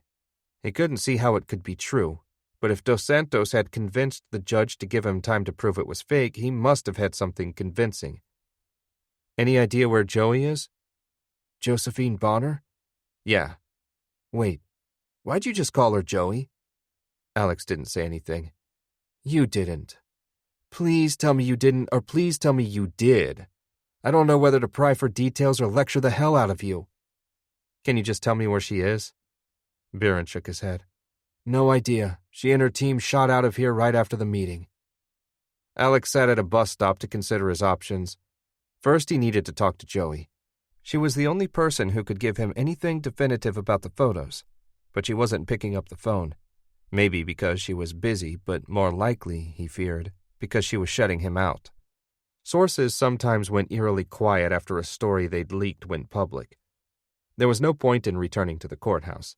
Dos Santos and Biren had already given him the gist of the meeting with Judge Butcher, and he was sure that, by now, it was already on the local news. He'd have to file a story on it by the end of the day, but he had bigger things to worry about. Dos Santos was right. If the photos were fake, he might be ruined. He'd be fired from the Standard, that was a certainty. The only question was whether the fact that he was behind the photo would spread far enough to keep him out of the business for good. Maybe he could get a job back home covering high school sports. He pulled out his cell phone and scrolled through texts. He'd been inundated with messages from journalists he knew, all wanting comments for their own stories. He squinted one eye as though he didn't want to see what might pop up. As he finished scrolling, a new text popped up from Lance Brickman, the Standard sports editor. Alex loved hearing from Lance, who'd taken him under his wing early on and, over the last year, become something between a mentor and a friend. He'd helped teach Alex how journalism worked in the real world, and, in exchange, Alex helped him meet his deadlines from time to time. As he read Lance's message, the lump in his chest tightened to a dense ball of dread. We need to talk. Meet me at Dive Bar at 5. Don't call me. Chapter 8. Alex introduced Lance to Dive Bar on the Upper West Side a few months earlier. He'd known within 5 minutes of meeting him that Lance wasn't the kind of guy who'd want to join him for a night at one of the swanky bars he went to with Biren. Dive Bar was more his style. Poorly lit, not especially clean, but full of real New York characters, the sort of people who hadn't yet been priced out of what was quickly becoming one of the most expensive neighborhoods in America. They poured a range of cognacs by the glass, and that's all Lance ever drank. It was well north of the Standard and nowhere near Lance's apartment, so that he suggested meeting there meant one of two things. Either he didn't want to be seen by anyone he knew, or he felt enough pity for Alex to be willing to make the trek uptown. Probably both. Since he couldn't think of anything else to do and couldn't stomach going back to the office, he arrived early. He didn't consider himself a day drinker, and he never wrote while drunk, but he'd nursed a beer all afternoon while making calls for his daily story on the Mendoza trial. He'd gotten through to a source in the judge's office who confirmed that Butcher had given Dos Santos 24 hours to clear up the implications of the photo. But despite a call every hour and 3 messages, he hadn't heard back from Joey. He hoped she was busy, or that she was avoiding him just to avoid being linked to the photo, but he feared she was avoiding him because she'd already gotten what she wanted from him. He wrote his story on his laptop and emailed it to the copy desk right before Lance strolled through the door in a brown overcoat and matching hat. Damn, kid. You look like shit. Lance spoke slowly, like someone who'd seen it all and wouldn't adjust his pace for anyone. In journalism, he had seen it all. He'd been a top sports reporter in New York City since the mid-'80s and was on a first-name basis with every player, general manager, and owner in the tri-state area. He'd declined several offers from ESPN to appear on their multi-box talking head shows out of loyalty to the Standard. At this point, he was as close as a reporter could get to living legend status. He hung his coat on a hook by the end of the bar, then took a seat 2 down from Alex. He set his soft leather briefcase on the chair between them. Did you file? Alex nodded down at his laptop on the bar. Just now. Good. Even when you're down, you must file. Lance ordered a Cavassier and Alex ordered another beer. When the drinks arrived, Lance took a small sip and pulled a cigar from the inner pocket of his coat. He ran it under his nose and inhaled deeply, then set it on the bar. Alex said, "So what did you want to tell me?" "That you might be screwed." "How? What's going on? I haven't talked to the colonel all day." "Ain't the colonel you gotta worry about." Lance pulled out a single piece of paper from his briefcase. He put the paper on the bar between them, but covered it with his hand when Alex reached for it. "You didn't get this from me, okay?" "Sure." "No," Lance said. "Really?" Alex looked up. "You didn't get this from me. Got that?" "Got it," Alex said. "I have friends at the post. Every once in a while, I'll give them a tip on something, and every once in a while, they'll do the same for me. Friend of mine there knows I know you. Reached out to me with this." Alex met his eyes. "I promise, I won't say anything." "Another thing. You cannot step on their story, okay? He gave me this because he trusts me, and he hoped I could get you to go on the record, since this is going to run anyway. I told him, hell no, Alex won't go on the record. But you know me, I don't believe in much of anything except the fact that the Red Sox will never beat the Yankees in a playoff series. But I believe you don't step on another man's scoop, even when it's about you. Got it?" "Got it. How bad can it be?" "Bad. It's going to lead the Post in the morning. And they're still reporting it, so it could get worse by the time it goes to print." Alex flipped the page and read. It was copy for a story. No headline. A single photograph threw the murder trial of reputed drug kingpin Manny Mendoza into turmoil Wednesday, alleging that flamboyant defense attorney Diego dos Santos maintains a secret relationship with Maria Fernandez, the mother of the alleged victim in the case, Victor Alvarado. If true, the relationship would be a conflict of interest too great to ignore and would likely eliminate dos Santos from the trial. Confused? So was the New York Standard, the paper that released the photo. Why? The photo was staged. According to 3 sources contacted by the Post, the photo purporting to show Diego dos Santos with Maria Fernandez at the opening of the Latino Heritage Museum in February actually shows dos Santos with actor Gloria Ruiz, who bears a striking resemblance to Ms. Fernandez. A simple mix-up? A journalistic error? Nope. In an exclusive interview with Ms. Ruiz, the Post has learned that the photos were staged with the explicit intent of framing Mr. dos Santos. After the photo came out on Wednesday, Ms. Ruiz told the Post that she was approached about a week before the event by a man who wouldn't identify himself. He said he wanted to play a trick on Mr. dos Santos, that it was a big night for him because he'd helped fund the museum and they wanted to trick him. According to Ruiz, she was paid $5,000 in cash for just over 2 hours' work, half in advance and half the day after the event. She was provided with a ticket to the event, an outfit to wear, even given detailed instructions about how to wear her makeup. "They gave me photos of some woman," Ruiz said. "Told me to do my makeup to look like her. I asked them why, but they were really secretive. I figured it was just a gag until I saw the photo in the Standard yesterday." The photos she was given by the mystery man, obtained by the Post from Ruiz, show the real Maria Fernandez at a club opening in Miami. In the photos, Fernandez is dressed in the same outfit Ms. Ruiz wore on the night in question. Mrs. Fernandez could not be reached for comment.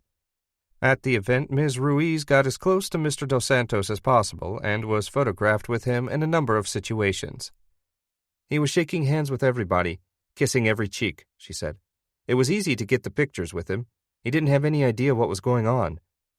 According to Ruiz, she was never told who was ultimately behind the payment, but she added, "I never trust the papers.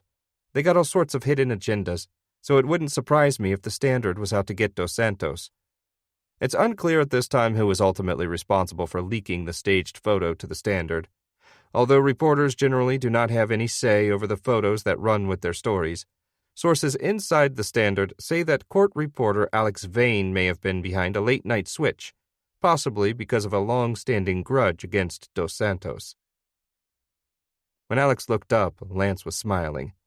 You don't have a grudge, do you? Are they allowed to just make stuff up? Lance laughed. You started this with that faked photo. The irony's on you. You know how the Post to shift the atmosphere and allow your ears to rest. Following this is a gentle musical composition. Please take these few precious minutes to center yourself, relax your facial muscles, and prepare for the next part of our work.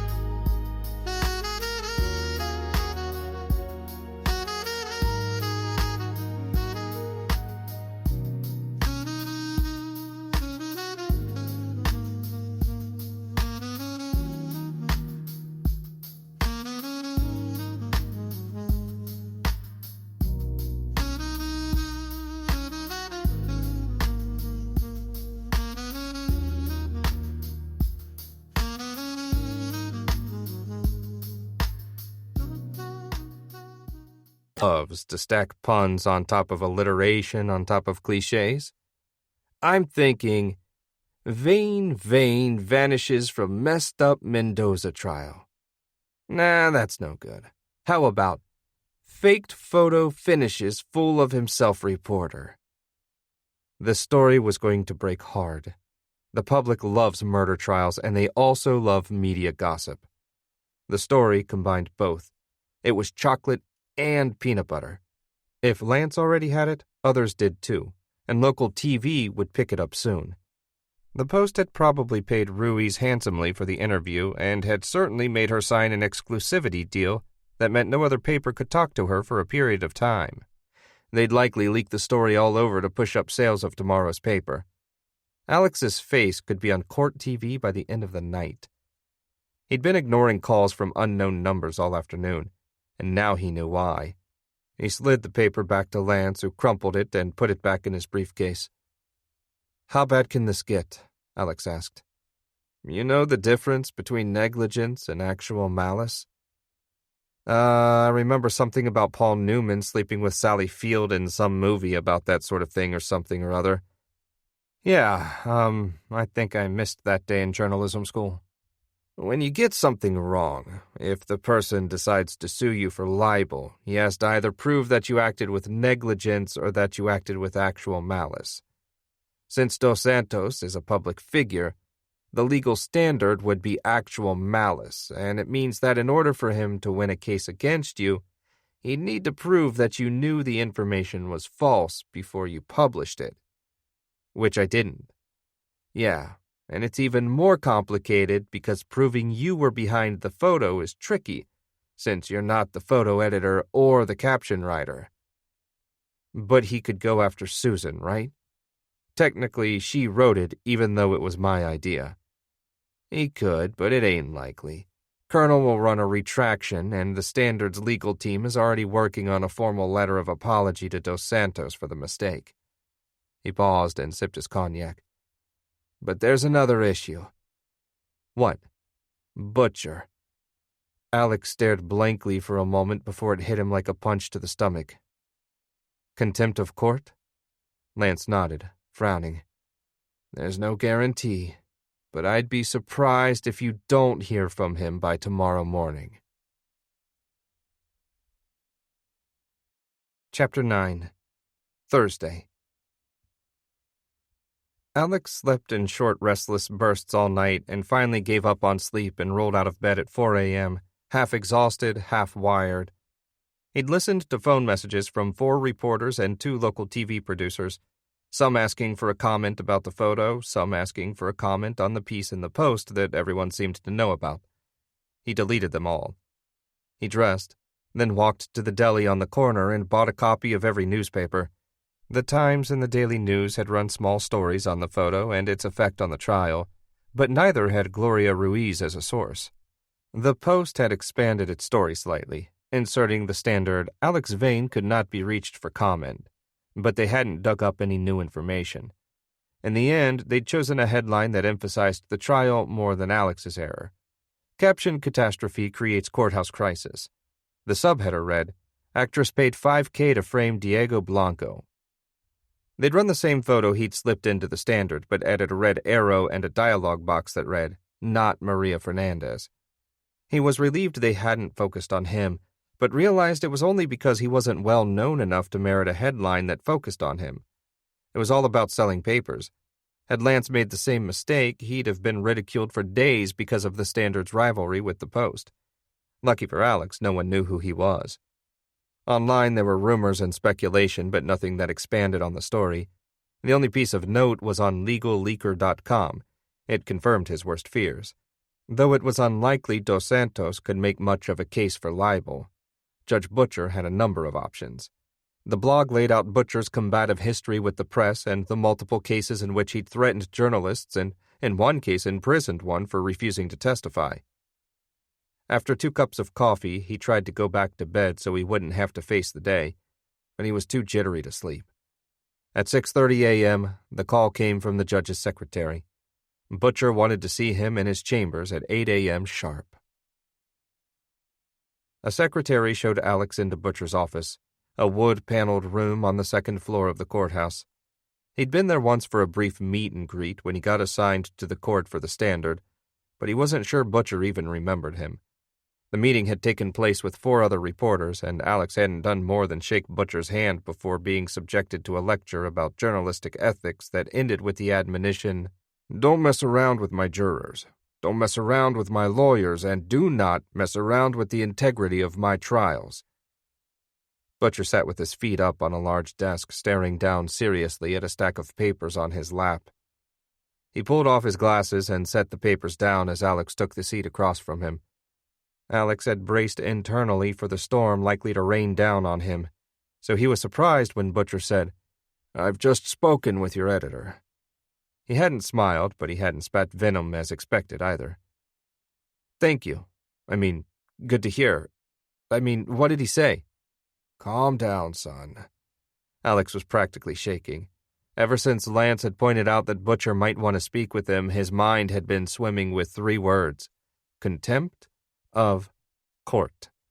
He'd spent much of yesterday evening reading about the intricacies of First Amendment law and other statutes related to journalists. He'd have mastered these topics in journalism school had he not skipped class so much. The First Amendment protected his right and the right of the Standard to publish almost anything it wanted. Neither the police nor any agency of the government could legally stop him from publishing something, even if it was false. But it didn't protect the Standard or Alex from the consequences of those publications. So just as the Standard could print false news about someone without the government intervening, that someone could sue the Standard for invasion of privacy, libel, or a host of other violations related to the publication. Judges had another power, the power to compel journalists to give up their sources. Though many cases had been fought over this issue and news organizations had taken it all the way to the Supreme Court, the bottom line remained the same. If Judge Butcher had a compelling legal interest in forcing Alex to testify about where he got the photo, he could do it. Alex's right to stay silent wasn't protected by the First Amendment. Butcher slid a stack of papers around on his desk. Baxton called me to go to bat for you. You're lucky, because I was planning on kicking the shit out of you the moment you walked through the door. Legally speaking, of course. You must have powerful friends. He didn't know what to say. Here's the situation. The publication of that photo almost forced me to declare a mistrial. And 10 minutes ago, I'd planned to throw you in jail for interfering with my trial. The fact that it was false, and my hunch is that you knew it was false. He tried to interrupt, but Butcher held up a hand. No, Alex, it's my time to talk. You've done enough. The fact you probably knew it was false meant you deliberately tried to have Mr. Dos Santos thrown off a case. You tried to assist a defendant in walking free in one of my trials. And even if you didn't know the photo was fake, which I'm sure is why you're sitting in front of me looking like the kid in class who just can't wait to be called on, the effect is still the same. Butcher stood abruptly, and Alex stood as well, not knowing what was going on but hoping the conversation was over. "Sit down." The judge stepped around the desk, paced for a moment, then stopped to stare at a wall of diplomas. "Are you telling me you didn't know the photo was fake?" "Yes, sir. No, I didn't know." "That's what your editor said as well. That you are a fool, not a criminal." He tapped a fingertip on the glass frame that held one of his diplomas until Alex turned around. "I've decided I'll let you go with the slap on the wrist. I'm going to believe you didn't do this intentionally. Baxton has always been straight with me. He's a military man and I trust him. He knows the consequences of lying to a judge. But someone staged those photos and leaked them to you with the express intent of disrupting this trial." "It might have been a mistake," he offered weakly. "You got set up, son. And the more you speak, the more naive you sound, and the more I believe that you weren't in on it. Hard to believe the Standard gave you this job." He tried to defend himself, but nothing came out. "In any case, I'm going to let you off as long as you tell me who gave you the photo." His first instinct was to leap up and tell Butcher everything. "My source, Your Honor, was Josephine Bonner," he'd say. But the moment he imagined himself doing this, 2 different alarms went off in his head. The first was self-protection. If he told Butcher that Bonner was his source, the hammer would fall on Bonner next. The judge was unlikely to be so gentle with her. He still didn't know if she'd known the photos were staged. She wasn't calling him back. But even if she didn't, it could derail her career. If Bonner fell, people would look into her relationship with Alex. The whole story could spin out of control. He saw the headline. "Prissy prosecutor beds naive reporter, manipulates him into derailing trial." The second alarm, to his own surprise, was ethical. Even if he and Bonner weathered the storm, journalists don't reveal their confidential sources. Ever. He'd known that when he was a high school reporter back on Bainbridge Island, and he knew it now.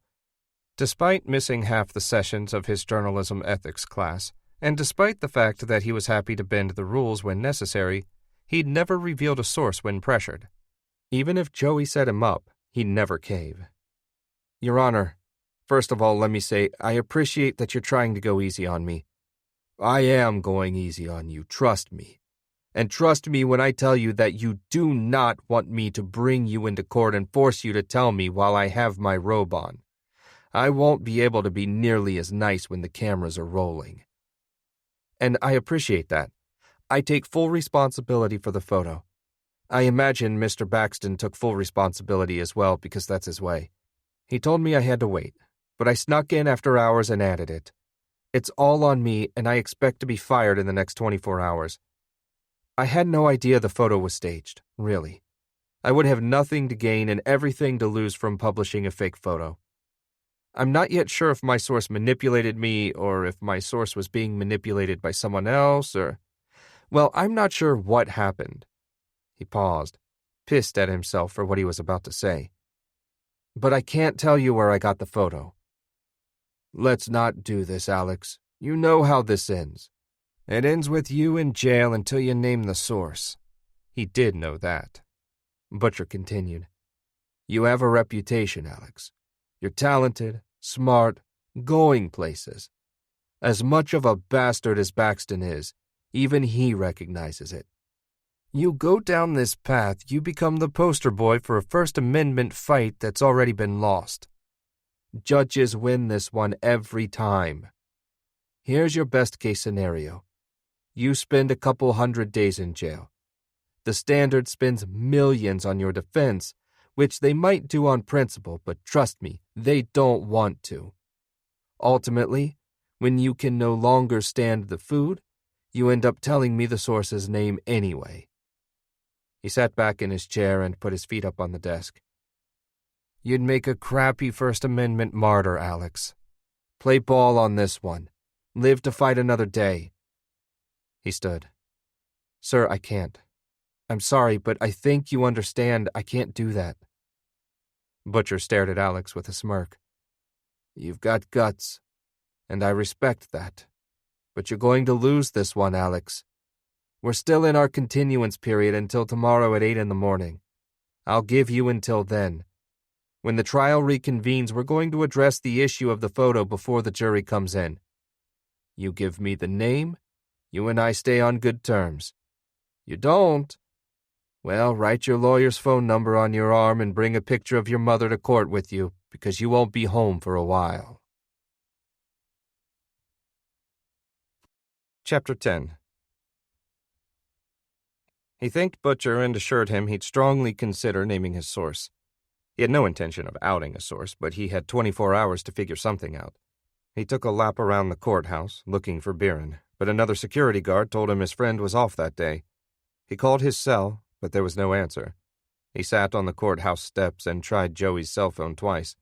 6 calls over the last day and a half, and nothing. It wasn't going straight to voicemail anymore, so Alex was pretty sure she was ignoring him. He tried her office number next, but was told she was in meetings all day and unavailable. Next, he tried the office of District Attorney Max Feinberg, who also told him she was unavailable. He ran a hand across his forehead. He was tired and confused. He was about to head back to the office when his phone rang. Baxton. Colonel, I was just on my way into the office. I met with Butcher. I know. Thanks for sticking up for me. Wait, you know? How'd you know? I just spoke with him. Look, Alex, I'm trying to look out for you here. I really was going to fire your ass yesterday, but not because you got the story wrong. At the time, I didn't even know that. It was just the goddamn insubordination. I don't hold you back just to hold you back. I do it to help you avoid making mistakes like this, which embarrassed the hell out of you, and, more importantly to me, the Standard. He watched a couple TV crews set up on the sidewalk at the bottom of the courthouse steps. I get it. I really do. I screwed up badly, and all I want to do is fix it. Butcher wanted your source? Yep. Think of it from his angle. He has a job to do, which is to ensure the fairness of his trial.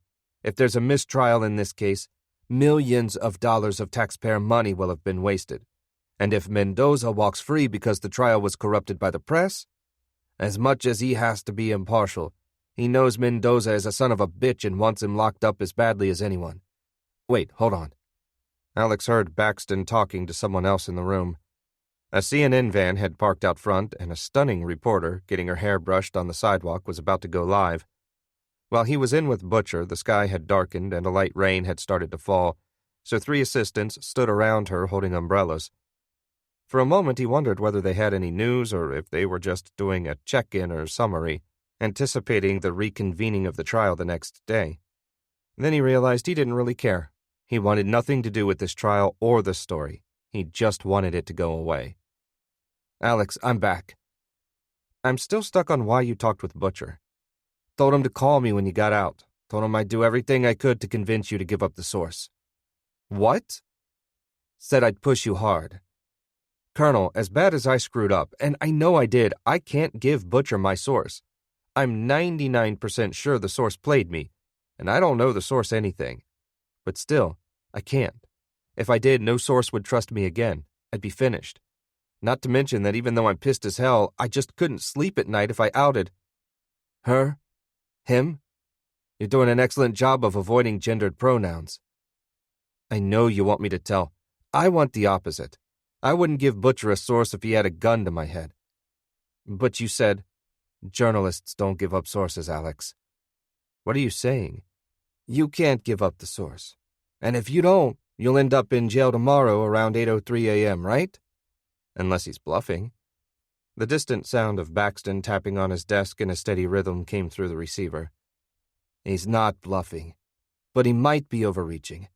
Technically, he's supposed to try to get the information elsewhere before compelling a reporter to testify. Is that something we can argue? I mean, we could try. The Times got a 4-week delay once when a legal team was trying to get one of their reporters to testify. Appeals courts have ruled in the past that journalists get the benefit of the doubt and the burden is on the lawyers or the judge to show why only the journalist can provide the info. But Butcher could show that. More than that, I don't think he really cares right now. I mean, we could appeal, but in the meantime, my ass would be in jail. Yeah. He walked down the stairs and stepped under the plastic covering of a bus stop to get out of the rain. So what do I do? Did I ever tell you about Captain Wally? No, but I don't. Captain Wally was my commander in Nam. Died from friendly fire in '68. Hell of a guy and a hell of a tragedy. We used to play cards for hours, just waiting for something to happen in the evenings.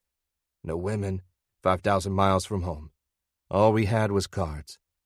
Anyway, he taught us this game called Omaha High-Low.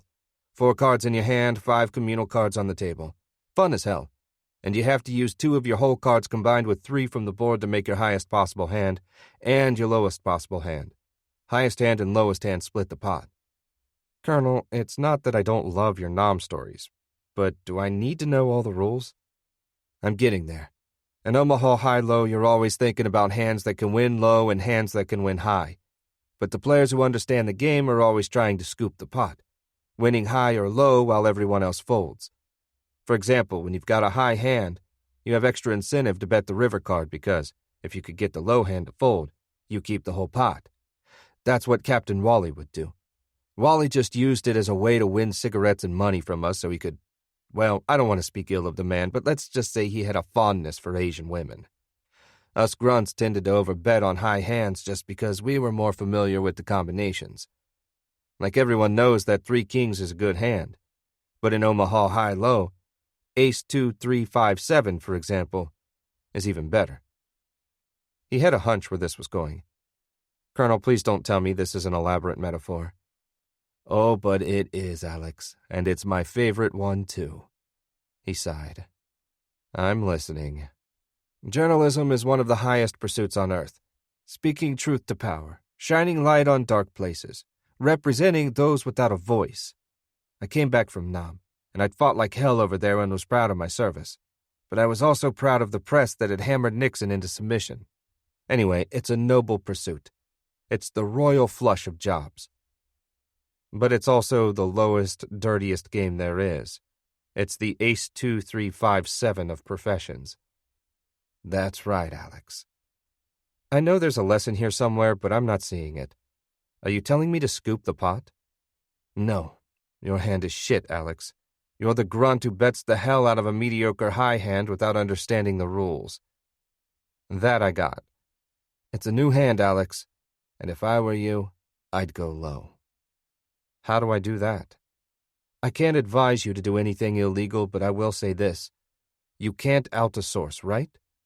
But if someone else does, you'll no longer be on the hook. His eyes widened. He had an idea. Colonel, can you transfer me over to that new tech intern? What was his name again? James Stacy. Yeah, let me talk to James.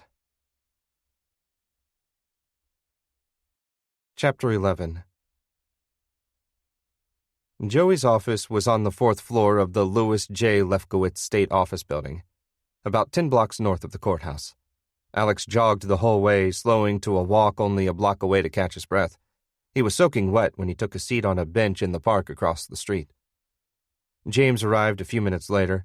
He shuffled over to the bench, shivering under a large umbrella.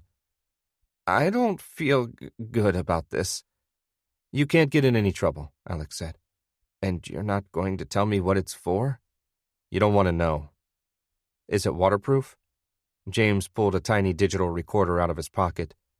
It is, and it has 4 hours of recording time on it. I won't need a quarter of that, Alex said. Start it up. James pressed record, and Alex slid it into the pocket of his button-down. How close do I need to be? It'll pick up everything within 5 feet or so, assuming there's not too much background noise. Thanks. You know it's illegal to record conversations without telling someone, right? I'll be careful, Alex said. And if I do this right, the recording will never see the light of day. The lobby of the Lefkowitz building was decorated with Egyptian-themed Art Deco tiling and fixtures. Alex approached the security guard at the front desk while reading the sign near the elevators that listed the building's tenants. Alex Vane, New York Standard, he said. I'm here for an interview with Assistant District Attorney Miller, 4th floor. The security guard was young, with a pudgy, confused face. Alex was pretty sure he had him. Mr. Miller is away this week. Are you sure you have the right time? He was thinking on his feet. Maybe I'm supposed to meet with his assistant? My editor set this up. The whole staff is away. Can I see the DA then? Maybe he can answer. I'm sorry about the mix-up, sir, but I can only let approved guests in the elevator. Who did you say you're with? I can call up and ask if they'll see you. He'd blown it by leading with a concrete name, and he knew it. The New York Standard. But don't bother, it's really Miller I need to speak with. I'll just call his office next week. He returned to the bench, then called Biren. The phone rang 5 times and went to voicemail, but he called right back. Biren finally answered with a groggy, I'm asleep, Alex. Then wake up. Okay, what is it? Do you think Joey Bonner would take a call from you? Joey emerged from the revolving door about 10 minutes later wearing her usual red heels carrying a wide umbrella. Alex jogged across the street and called from behind her. Joey! She didn't hear him. The rain was coming down harder now, and the passing traffic sped by, causing a loud whooshing sound. He slicked his hair back to keep water from dripping in his eyes. A taxi stopped, and he stepped toward her as she opened the door. Joey! She turned. Oh, it's you. She appeared surprised for a moment, then smiled broadly. It's so good to see you. Don't mess around with me. You've been ignoring my calls, and we need to talk. She glanced around her, swung open the door, and said, I got a call from a source at the courthouse. Judge is meeting with Dos Santos for some reason, and I need to get down there. Get in. He did, and she followed him. Lower Manhattan District Courthouse, she told the driver. She turned to Alex. Sweet of you to visit me at work. I called. Many times. She didn't say anything. He wanted to believe she hadn't been ignoring his calls, hadn't known the photos were fake, but he couldn't. Joey, the photos. You set me up, right? I don't know what you're talking about. You were the one who snooped in my apartment and found them. You wanted me to find them.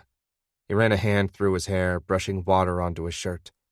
Tell me, was getting those photos out there the plan all along or just an added bonus?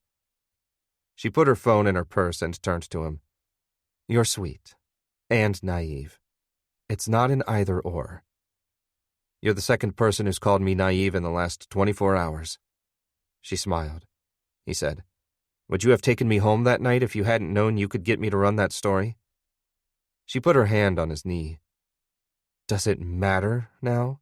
You're trying to fit this into black and white, right and wrong.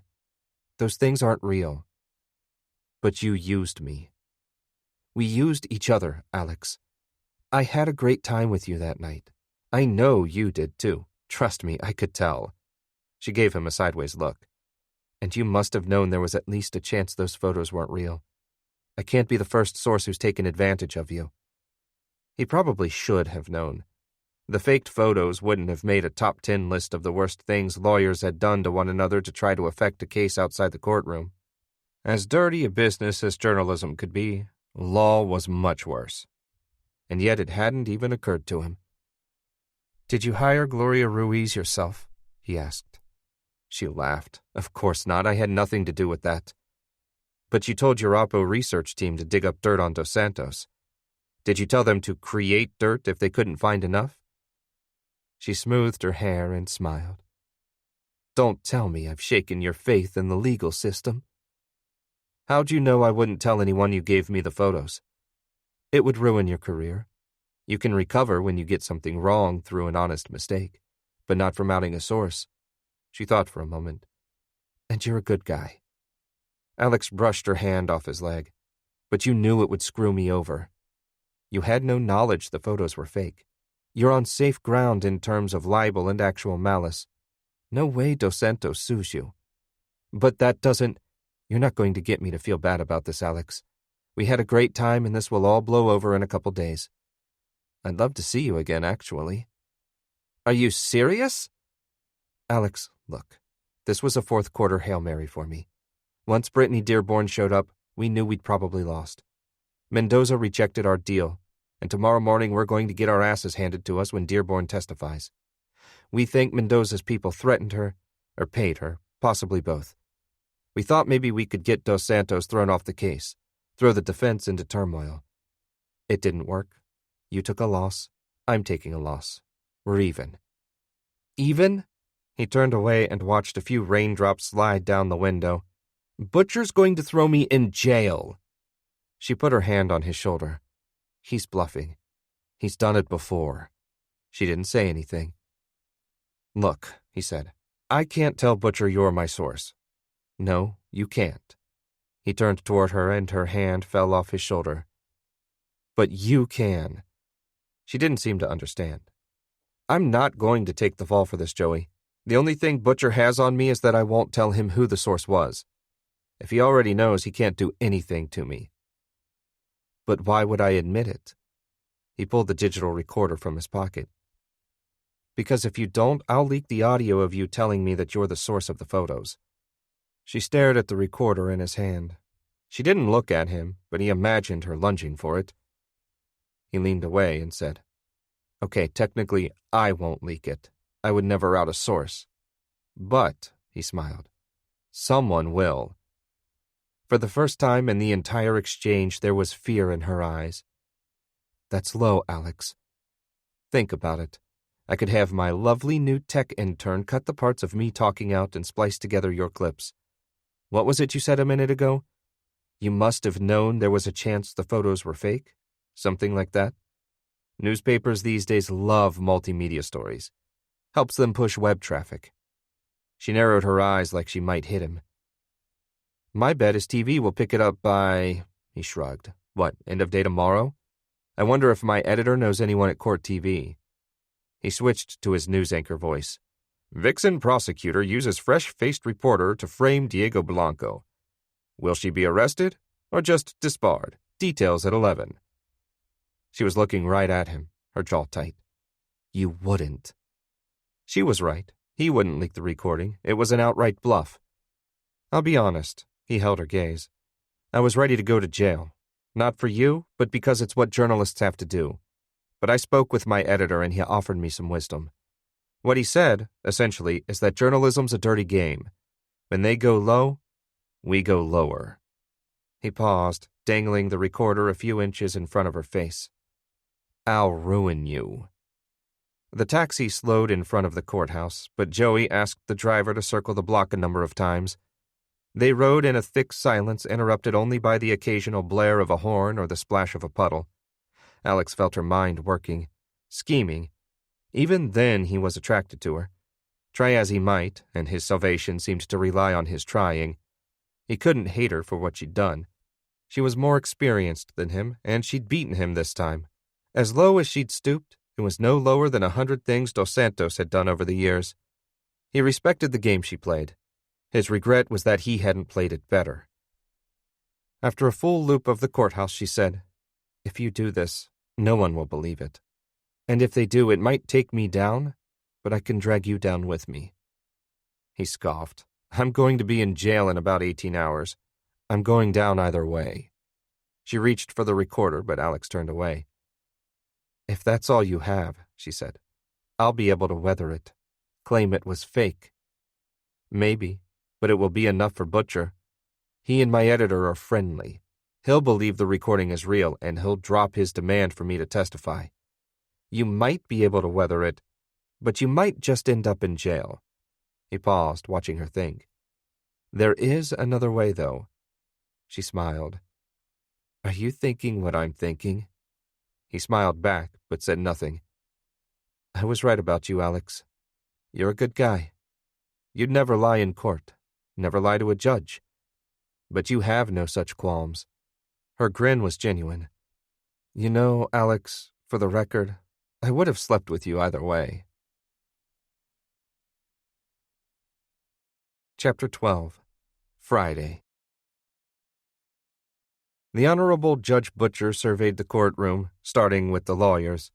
He scanned the spectators and press who were packed into every corner, his eyes slowing only slightly when he saw Alex. Alex was sweating and fidgeting, but he flashed a confident smile even though Butcher's glare felt like a laser boring a hole through his chest. Butcher had started the proceedings on time, as always, but the room had been packed earlier than ever. He said, "I see a press scandal brings even more attention than a murder trial. Interesting." A few in attendance chuckled, and the Post reporter next to Alex whispered, "You're famous." Butcher waited for the room to go silent. I plan to move past this issue as quickly as possible so the defense can continue its case. But there have been attempts to interfere with this trial, and the reporter responsible is here today. Like a shot, Joey was on her feet. Your Honor, may I approach the bench? Dos Santos leapt up as well. In response, Butcher merely raised his glasses. It was his "Go on" look. Joey said, Your Honor, I have information about this. The jury isn't present, Miss Bonner. You can just say it. I know, Your Honor, but this issue is sensitive. He nodded. Both of you, quickly. Joey and Dos Santos approached the bench, and the whole courtroom leaned forward. It wouldn't help anyone hear what they said, but they all leaned anyway. Joey seemed to be doing all the talking. After a minute, Butcher took off his glasses, then put them back on. The judge looked even more displeased than usual. When the lawyers returned to their seats, Butcher frowned at Alex, who was holding his breath. Ms. Bonner has informed me that the source of the leaked photo was her office. She's claimed that opposition research by a low-level member of her staff unearthed the photo and sent it, unsolicited. And though it was wildly irresponsible of the Standard to run it without any concrete proof of its validity, I'm not able to charge the reporter who is responsible with anything at this time. Alex's whole body relaxed. She'd done what she'd said she'd do. Of course, Mr. Dos Santos may choose to bring a libel case, but that's not the purview of this court. Butcher paused and sighed deeply. I'll be doing everything in my power to confirm Ms. Bonner's story, and if it turns out to be untrue, Ms. Bonner herself will be held in contempt. Further, Ms. Bonner has requested a mistrial, a highly unusual move for a prosecutor. I have declined. This case will go forward. Mr. Dos Santos, are you prepared to call your next witness? Dos Santos stood and turned toward Alex, but he didn't make eye contact. Your Honor, we will be calling Brittany Dearborn. Butcher asked the bailiff to bring in the jury, and 5 minutes later Dos Santos called his star witness. Dearborn was tall, like a runway model, and walked like one toward the front of the room. She was slim, and her black hair reached exactly to her waist. She wore a form-fitting white pantsuit and looked to Alex like she was auditioning for a role as a smooth-talking political consultant, if not a European heiress. At the front of the room, she swore to tell the truth, but Alex didn't believe a word of it. She was too polished, too sincere. He'd believed Joey when she told him Dearborn had been coached and possibly bribed by friends of Mendoza. Dos Santos took his time establishing her as a witness. This was his moment of glory, and he wanted all the camera time he could get. Dearborn testified that she'd worked at Vinny's for over a year and had waited on Mr. Mendoza dozens of times, every Friday night and often once or twice during the week. She added that he was always polite, always respectful, and always tipped well. When she spoke of Mendoza, she sounded like she was describing a favorite uncle who held a special place in her heart. Definitely not the murderer who ran drugs up and down the East Coast. Next, Dos Santos asked her about Victor Alvarado. According to her testimony, he'd accompanied Mendoza to the restaurant once or twice, but that he made her very uncomfortable. At this, Joey leapt from her seat. Your Honor, this is speculation, character assassination. Overruled. The witness will be allowed to share her impressions of the victim. But the victim isn't here to defend himself. Butcher gave her his sit-down look. Noted, and overruled. Dos Santos paced a moment as if he wanted the jury to revel in Butcher's decision along with him. What was it about the victim that made you uncomfortable? He grabbed me once. A few months earlier, I was getting him a beer and he came up behind me at the bar and grabbed my... She teared up, looked down at her lap. It's okay, Miss Dearborn. I know this is hard to relive, but... She looked up suddenly. He grabbed my butt and pulled me against him, just out of nowhere, like he owned me. Did you tell anyone? I just turned and swiped his hand away. I pretended like it hadn't happened. After 15 more minutes of questions relating to Mr. Alvarado's previous visits to Vinny's, Dos Santos finally got to the night in question. The entire courtroom was still. Necks craned forward. The only sound was the clicking of the court reporter's keyboard. Dos Santos turned toward the cameras. He was on stage and he knew it. When Mr. Alvarado appeared, what was the first thing you noticed? Dearborn looked at the floor, as though she couldn't bear to relive it. He seemed upset. His face was blotchy, and he walked right up to the table where Mr. Mendoza was eating. Had he been drinking? Objection, Joey's voice exasperated. Sustained. Apologies, Dos Santos said. Just tell us, in your own words, what happened next. Did you hear any conversation between the victim and the defendant? A little, but not all of it. I was afraid of Mr. Alvarado, of the, victim. So when he came in looking angry, I went to the back, the kitchen. And you were afraid of him because... What I said before, from when he grabbed me. And when did you come back into the dining room? She squinted as though thinking. Probably 5 minutes later. I brought Mr. Mendoza his dessert, a tiramisu.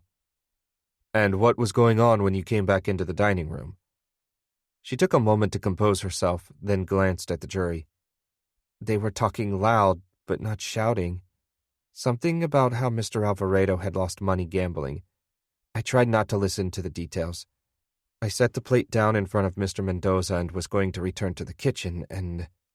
And where was Mr. Alvarado at this time? He was standing up to my right as I set the dessert down across the table. And Mr. Woodrow was... sitting down to my left. And what happened next? Mr. Alvarado reached across the table and... She trailed off. The room was quiet. Even Alex was immersed in her story, though he was 90% sure she was lying. Dos Santos let her inability to speak hang there for a few seconds.